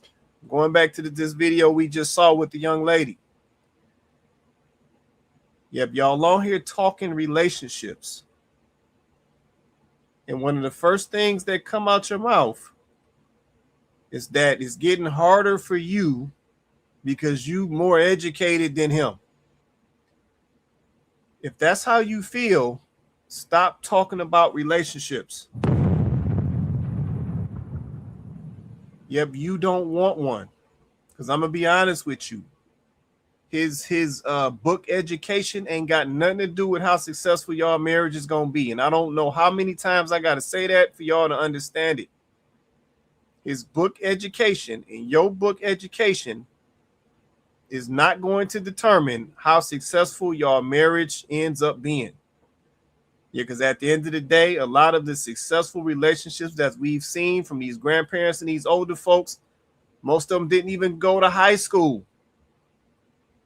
They didn't even come out of high school. They was teenagers and they got put right out in the field and they started sharecropping right out in the field. And then the next educational opportunity they had was when they came up north to go to the plant. And they might have got sent through a little skilled trades camp or something like that, but that was it. So if you think back, a lot of our grandparents don't even have high school educations. They went straight to work. So while y'all trying to base y'all marriages and relationships on book education in 2026, y'all know better. Yeah, because that does not determine how successful your marriage is going to be. So yeah, if that's how you talking, I said it earlier and I'm gonna say it again. If that's how you talking, then just go sit down and be by yourself. Yeah, because you're not being serious. Because at the end of the day, this dude, he don't, let me be honest, he don't care about your education. Yeah, when a dude lock in on a female and he trying to have something with a female, he don't care about your education. He looking at you physically. He having a conversation with you. He getting in your head, trying to see how you thinking and how you moving. And that's all he concerned about. And if everything line up how it need to line up, and if he decide that he want to possibly have a couple kids, and you in that age range where some kids can come out of the situation, it's a done deal. He'll take it from there. It's really that simple. He don't care if you got a doctorate from Michigan State. He don't care if you got a bachelor's from U of M, Ann Arbor, or Dearborn. He don't care. Yeah, he's looking at you as the woman. Yeah, so the fact that females in 2026 is still trying to hold some education over the top of a man's head while they swear they're looking for a relationship, just be quiet. Niggas, you ain't really looking for no relationship. Let's be honest. I see Cole popped up on here. Cole, you still on here? I'm still here. Well, you don't want to say nothing, do you? I saw you pop up and come off that mute like you was getting hot about something. You want to say something? No, I was just asking if that video you were talking about, that was the one I sent. It was the one you sent. Okay. What was you thinking about that video? I know you sent it for a reason. Was you thinking something about that video? Yeah. So that's pretty much what some of the comments were like. I think I put in the actual video. That it was just a whole bunch of like excuses. I think the female was talking or something. I was just hearing excuses. Yeah, no, I would agree. Yeah, I would agree. Well, I said it's always a lot of excuses. Yeah, but that's why I say, I'm at a point now where I'm like, if you ain't serious, then just go sit down and be quiet. Like I said, nobody trying to make you do nothing. Nobody trying to make you get married. Nobody trying to make you do nothing. At the end of the day, the folks that's out here married, they trying to give you some blueprint. Mm-hmm. Based on their experience, based on what they learned, based on what they've seen. If you don't want to take it, then that's fine. Yeah, but don't keep coming up on social media and making these videos like you genuinely concerned, like you not. Yeah, you not. Yep, at the end of the day, let me clear it up for the young lady. We're gonna move to the next. Let me clear it up for the young lady because she had it a little confused. Let me clear it up for her. The thing is, she said that the more educated that you get as a black woman, the harder that it gets. I understand the perspective, but what I will say is the more educated you get, the more you need to focus on your woman skills. Yeah, but that's the statement that never happens. That's the thought that never comes up. Yet the more educated you get as a black woman, the more focus you need to put on your woman skills. Yep, and on the flip side, yep, for the men, the more educated and the more money that you get, the more you need to focus on your man skills. And if we did that, our situation would improve. Your women go get this education, they feel like they done surpassed the men, then they start looking down on the men, but then they women's skills be lacking at best. Slacking, lacking, whatever you want to call it. And then the same thing happens to the fellas. If the fellas get out here, they hit a bag, and then they feel like that's it. The journey is over. And the whole time, their man skills be lacking. Yeah, they don't know how to fix nothing. They don't know how to lead nothing. They don't know none of that. They just know how to generate money. Yeah, but at the end of the day, just because you generate money, you still got to have some man skills because there's still people in the household that's looking up to you for other things than just provision. Yeah, they're looking up to you for examples. They're looking up to you as, man, how should I move as a man? What should I be doing when it comes to these females? They looking for a reference point because they got to grow up just like you did. Yeah, so those two changes would improve this whole situation. So ladies, go get all the degrees you want. Yeah, but if you ain't about to put that same priority into your woman skills, your woman soft skills, then wrap it up. It's going to be hard for you. Yeah, but the same for the fellas. I applaud. Go out here and get y'all bag, fellas. Yep, go get your income streams. Go get it all. Get your properties. Get it all. Yeah, but if you ain't about to dial up the man skills, them skills that sustain even when the money going up and down, then you wrap it up too. So that's when it get real right there. Go ahead, Coco, and we'll keep moving. I got a quick question. I just want the men, even the men in the comments who are watching, to answer this question for me. Right? Of all the skills, the soft skills that women have, right? Like, what in general is the most important? Like, I know, you guys want her to be a nurturer. It would be nice if she could cook. It would be nice if she did care about keeping a clean environment for yourself and any children you would have with her. But what, I know there are others. And so instead of me just drowning out the whole list, as men, what would you guys say is the top 1 and 2 skill set that you would prioritize in your woman? Go ahead, Vince. You on mute, man. You gotta come off mute. I would say number 1 would be nurturing. Number 1, hands down, is nurturing. Mm-hmm. That's hands down. For a man like me, it would be the 2 would be being my inspiration, being an inspiration, Mm-hmm. being my soft place, being my peace, my helpmate, my inspiration.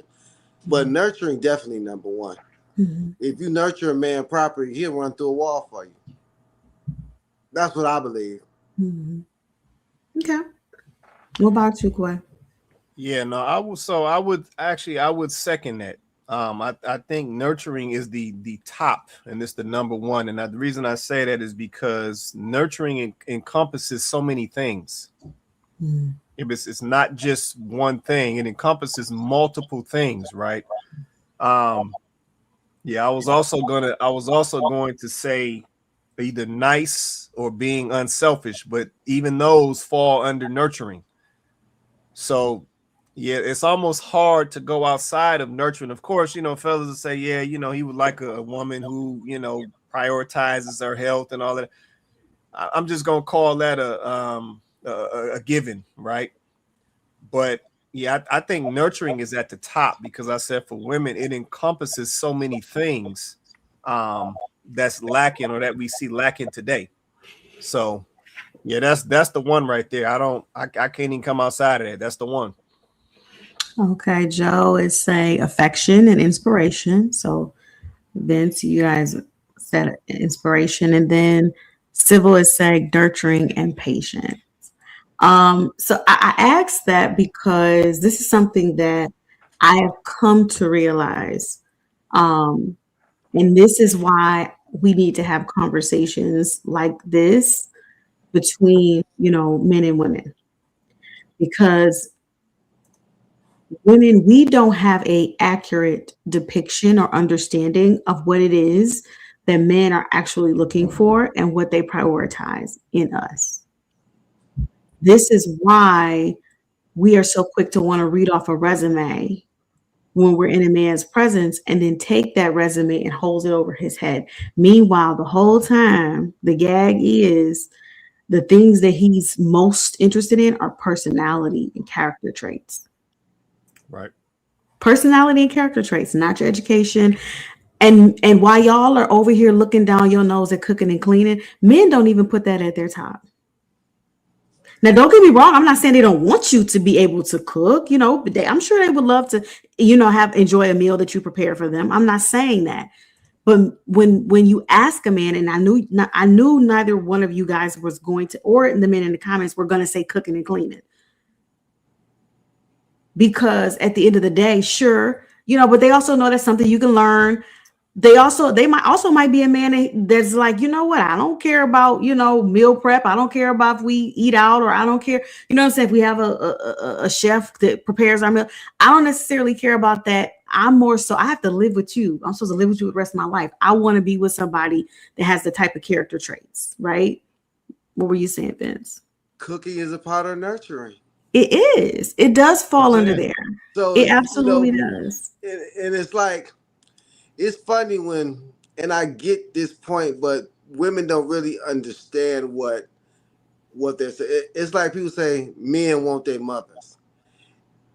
They want their mothers in a healthy way. They want, because their mother. Who is your biggest cheerleader? Your mama.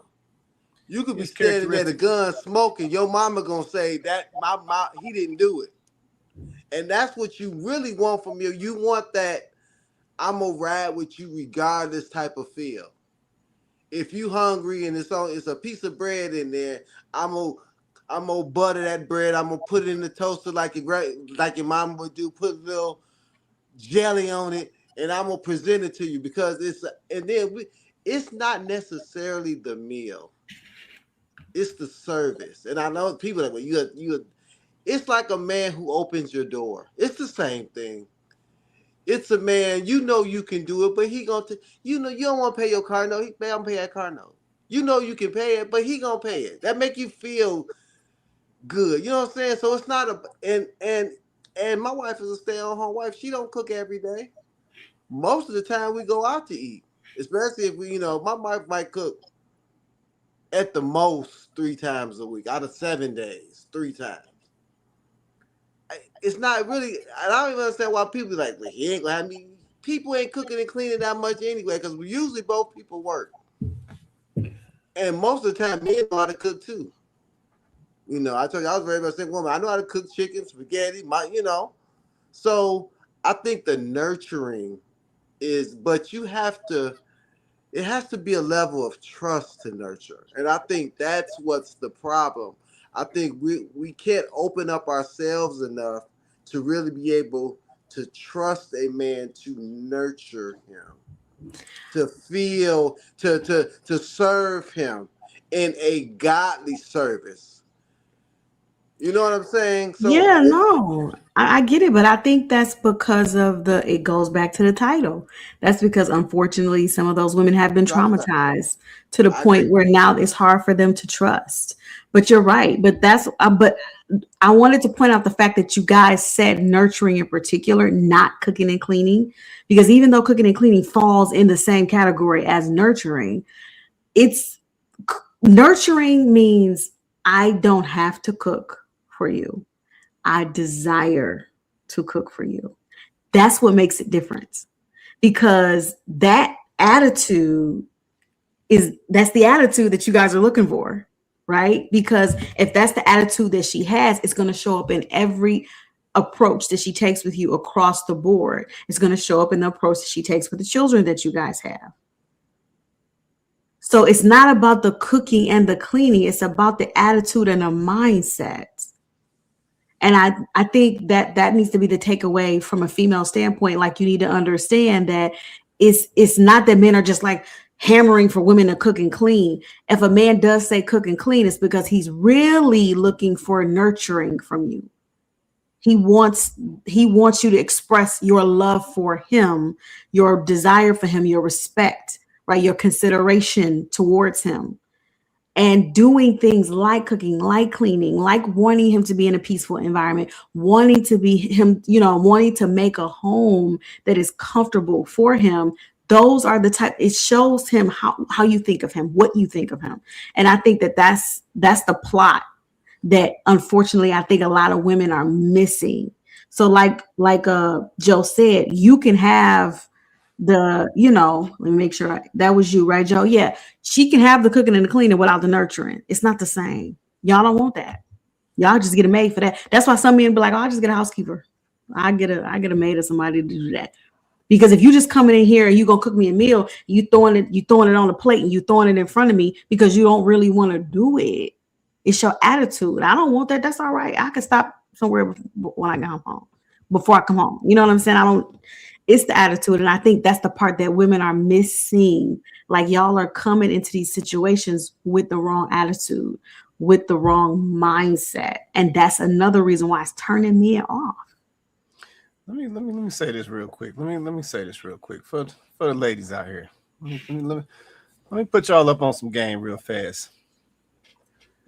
To the ladies that's watching right now and that will watch, do y'all realize? Because I don't think y'all do. Do y'all realize what y'all can get up out of a man if y'all just moved right. I mean, I'm just trying to give y'all a little game real fast. Do y'all realize? And I'm not talking about that old slick mess.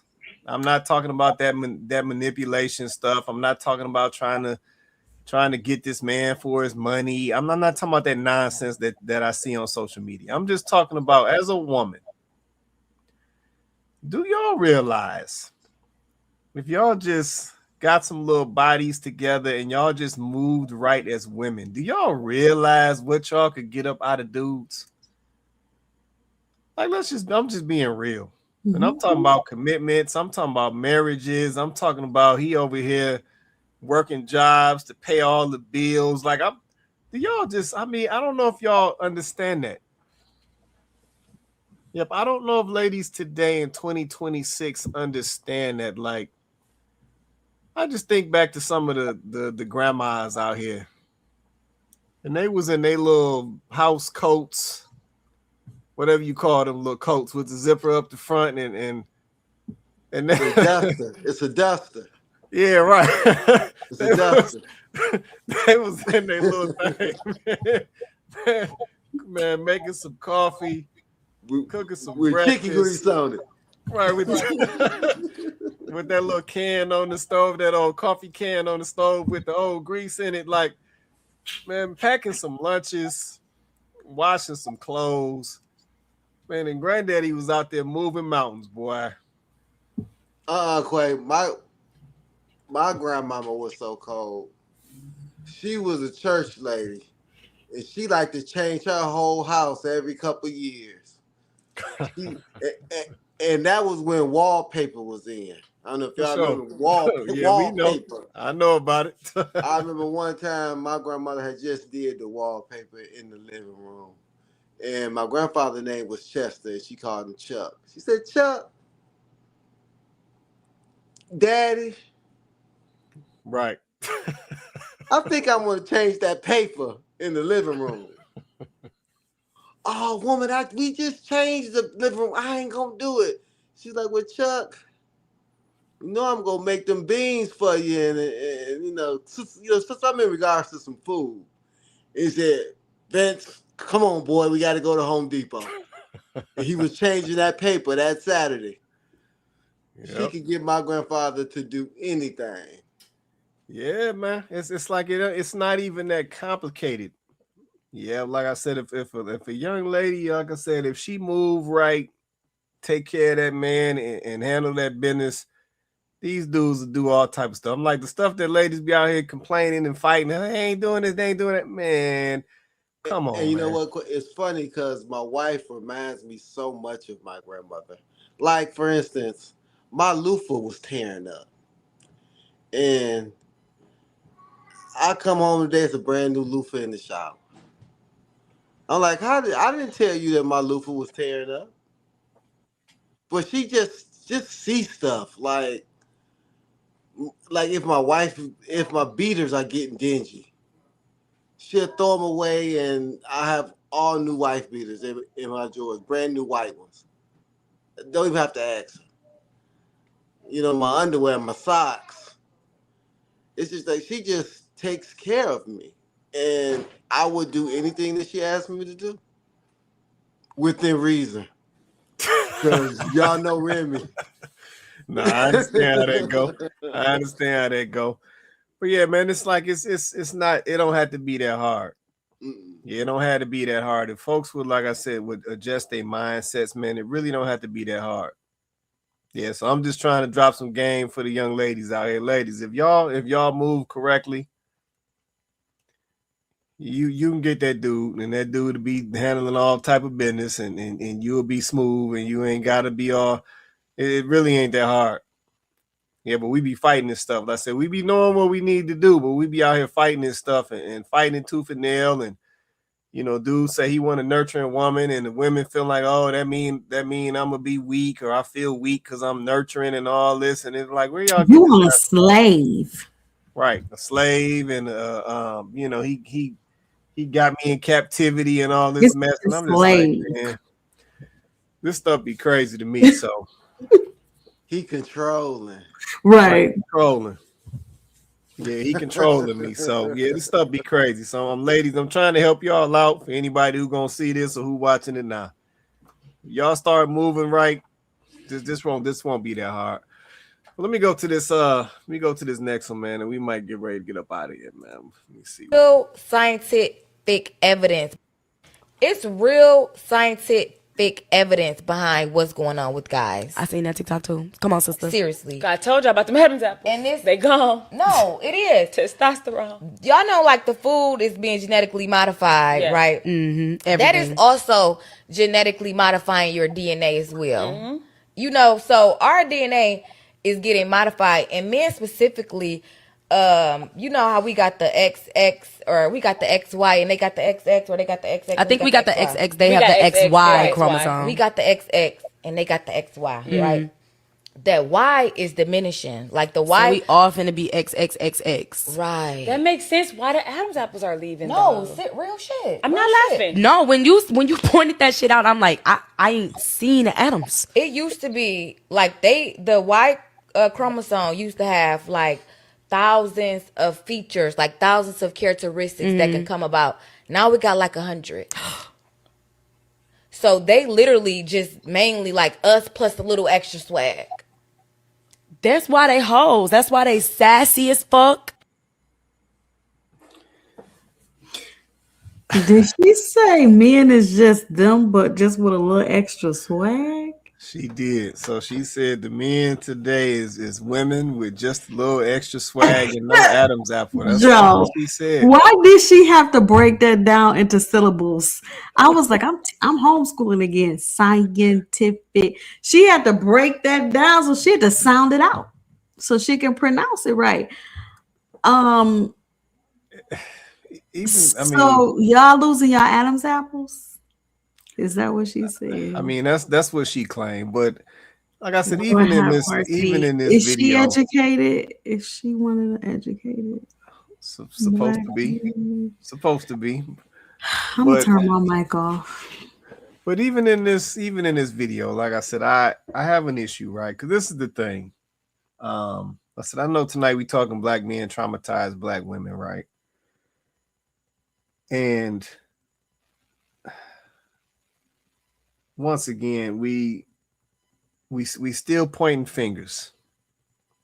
Like we can't come up off of that. We still pointing fingers, even in this video, right? So she brings up the fact that there's evidence that speaks to the fact that there's things in the food or things that's been done to the food that is now affecting the men at the DNA, at the cellular level, right? Which is accurate. Yep, there's things that is being done to the food, to the meat, to the vegetables. They got all type of pesticides and hormones and all type of stuff in the meat and all of that, and it is affecting the men. But then at the same time, how do you omit yourself? Yeah, but this is why I say we still pointing fingers, like we still making these decisions. Like, ladies, if the fellas is getting modified, y'all getting modified too. Let's just be real. Yes, sir.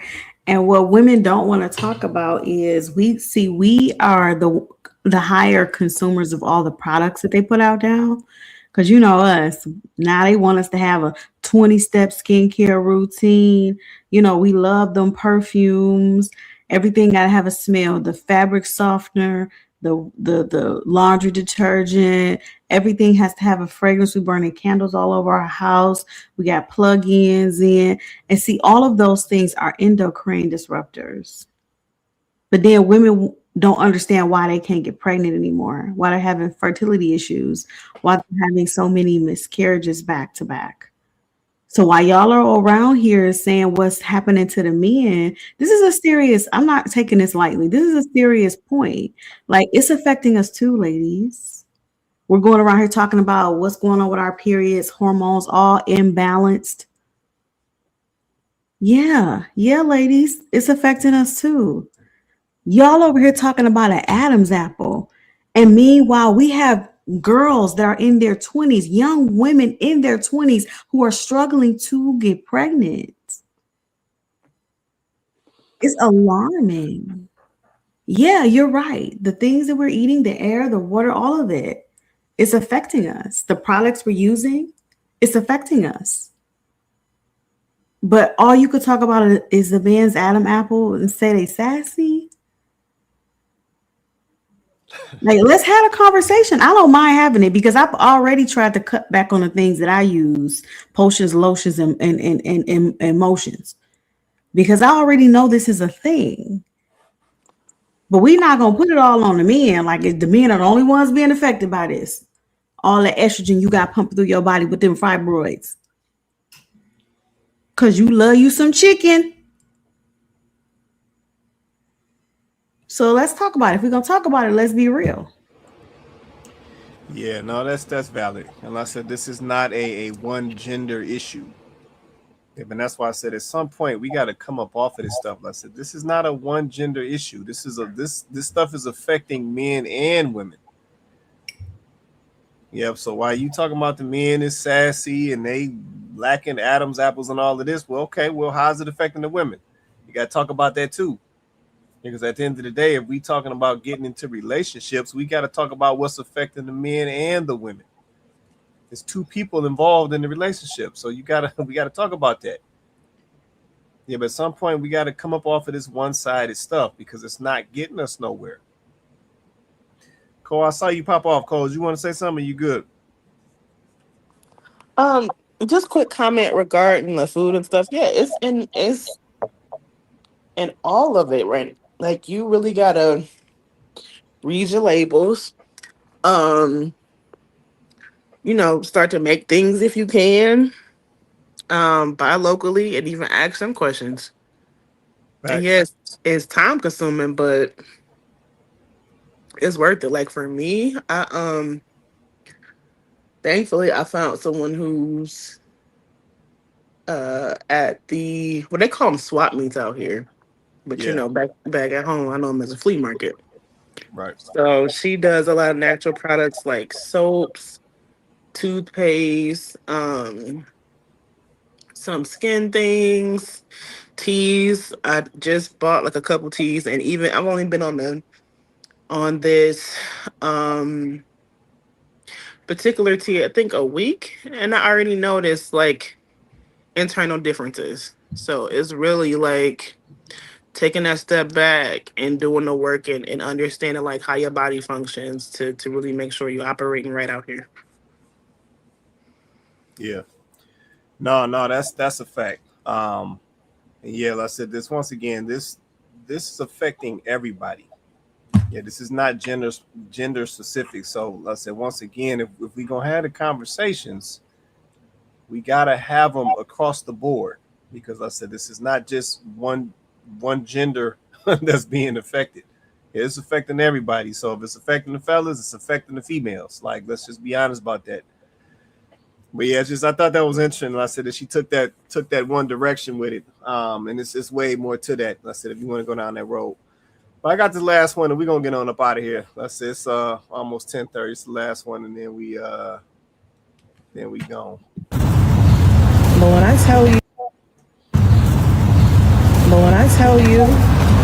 I love me a man that's not impressed by a piece of pussy. That shit is such a high key turn on. Like, yes, you have discipline. You know what you want. Okay? Now I want you even more. Come here, baby. Let me be here for you mentally and emotionally. Come here. Come here. So, ladies, I got a question. Is this how y'all really feel?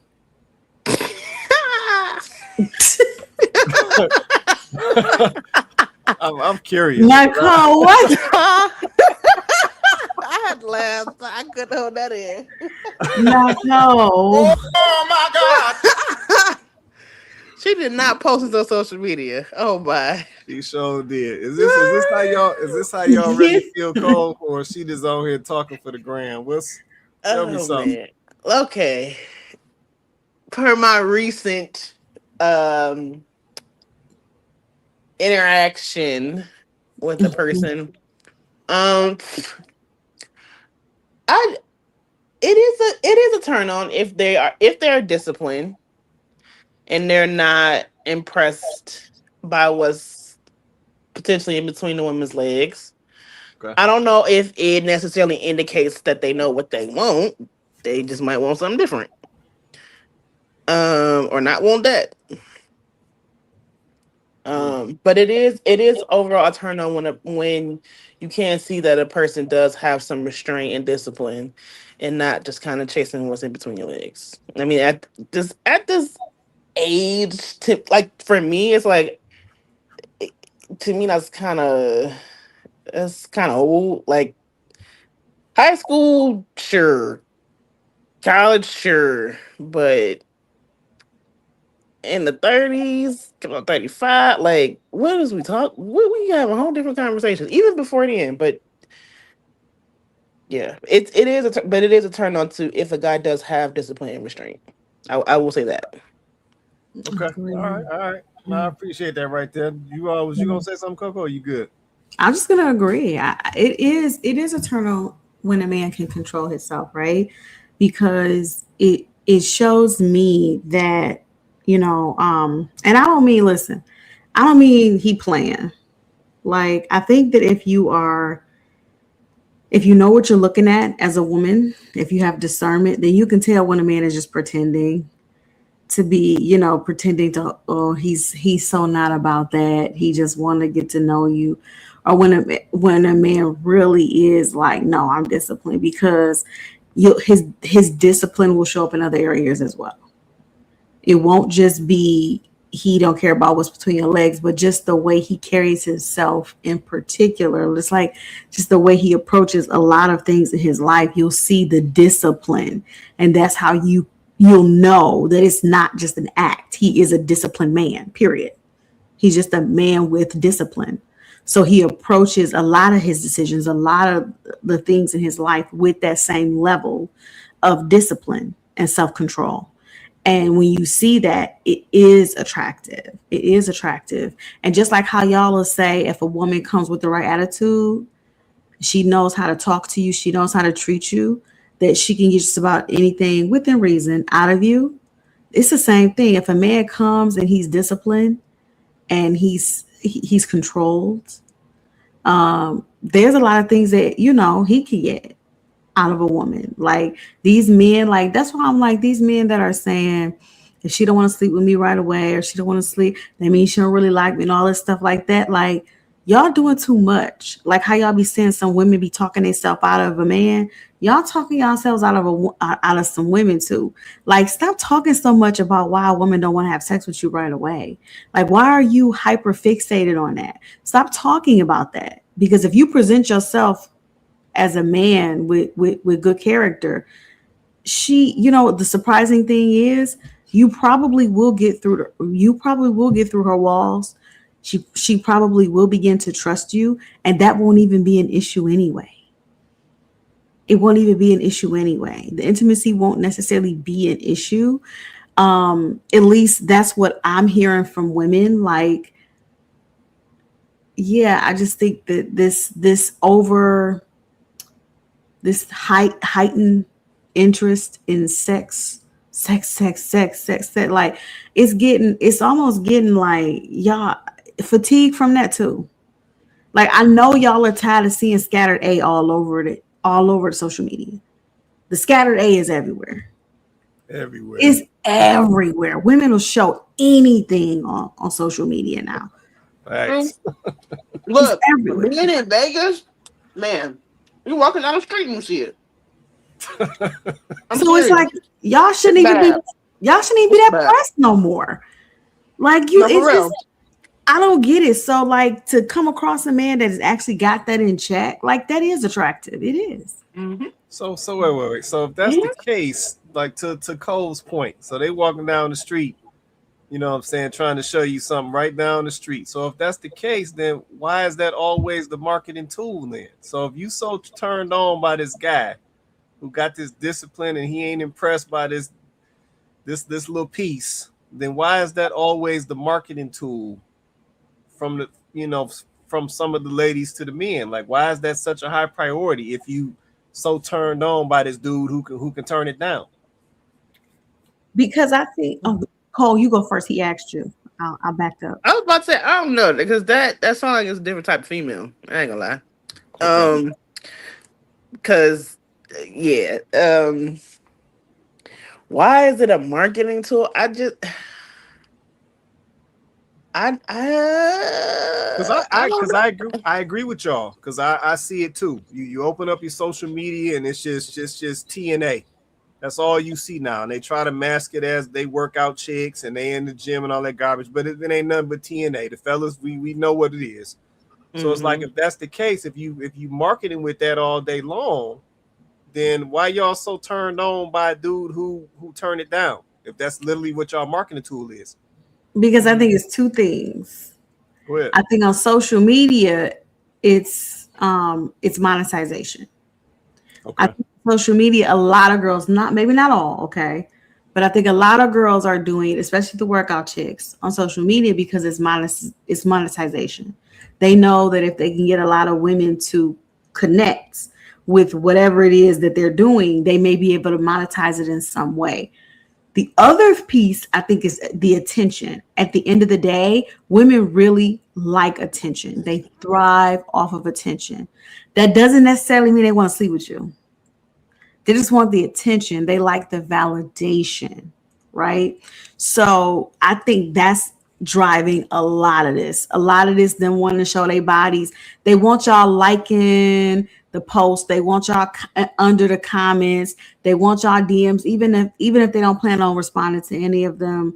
They want the attention. They crave validation and attention from perfect strangers. They don't have to know y'all. They don't have to even ever see you in real life. It's just the attention and the validation. And I think that unfortunately women are so they need that so bad. It's something in, especially modern day women, that they crave it. It does something for them, right? And I think that's what's at the root of that. But they not really planning on sleeping with all the men that's in their comments. They not planning on sleeping with them dudes that's in their DMs. They don't really want that. The problem is this mixed messaging. It's mixed messaging. This is partially what got some of the dudes irritated with y'all.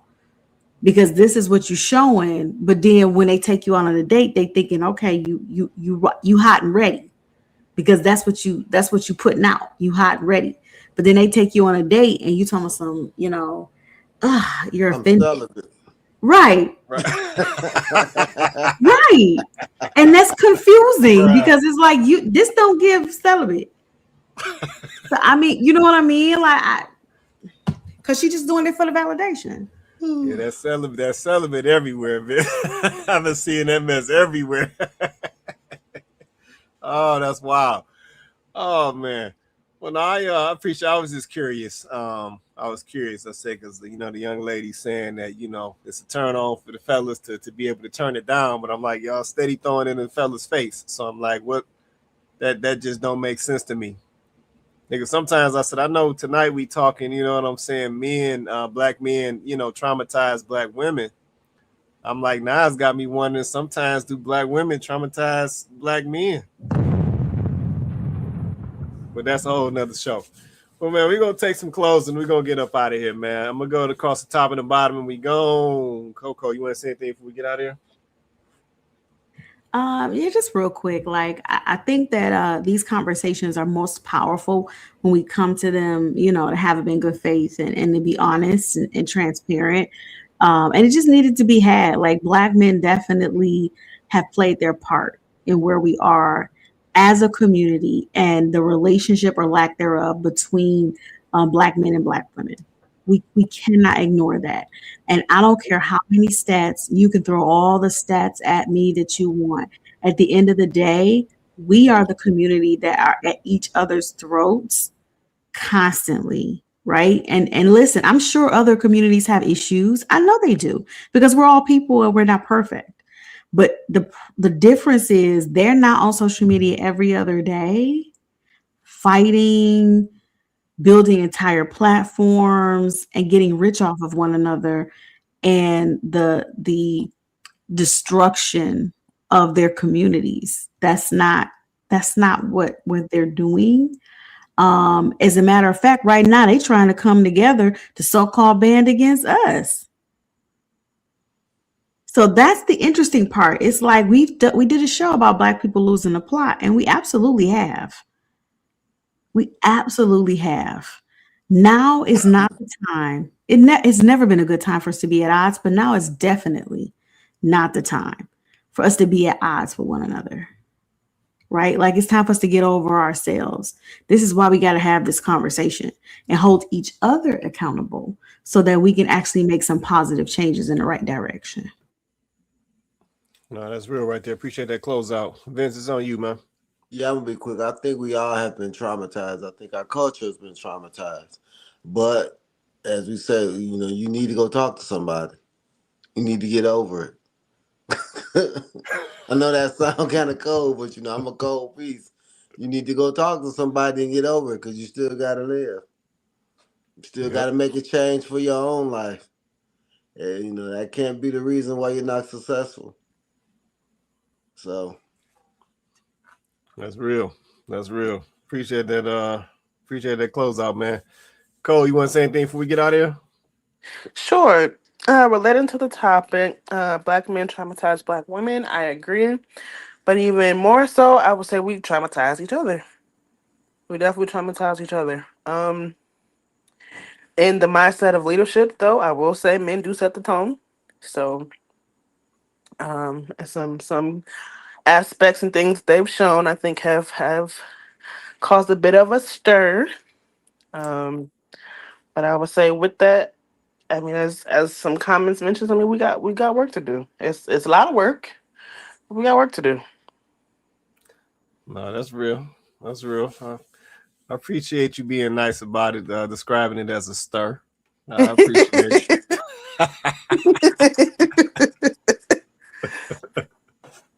But no, I understand what you're saying. No, the fellas got to own, they got to own a good percentage of what's going on out here. You know what I'm saying? Leaders, men do set the tone. Yep. And the women with the right mindset, they will follow if you set the tone. And that's just what it is. Yeah. So I always look back at the fellas in these situations, because I'm like, we got to turn this corner. We turn this corner. The ones who don't want to follow, leave them behind. You have the ones who ready to get busy, who ready to do the work, they're gonna join in. It's just that simple. Yep. So that's where I'm at. But do Black men traumatize Black women? Yes, they do. Yep, they definitely do. So yeah, we got work to do, man. We got work to do. But man, shout out to my panel, man. Shout out to Coco, Vince, Cole. Appreciate y'all coming on. Hold me down on the panel tonight. Shout out to everybody in the comments as well, man. Shout out to Silver, man. Shout out to Joe, T-Man. Shout out to the real one. Shout out to Kenyatta. Shout out to my guy Donovan in the comments as well, holding us down. Appreciate y'all. But man, this is Kandid Konvos, man. We do this every Wednesday night, 8:30 Eastern Standard Time. We go live on YouTube and Facebook. So if you haven't already, smash that like button, man. For all my YouTube folks, hit that subscribe. And like I said, smash that like button. That's really important. Please smash that like button, man. But man, with that being said, everybody have an awesome night. We're gonna catch y'all on the next one.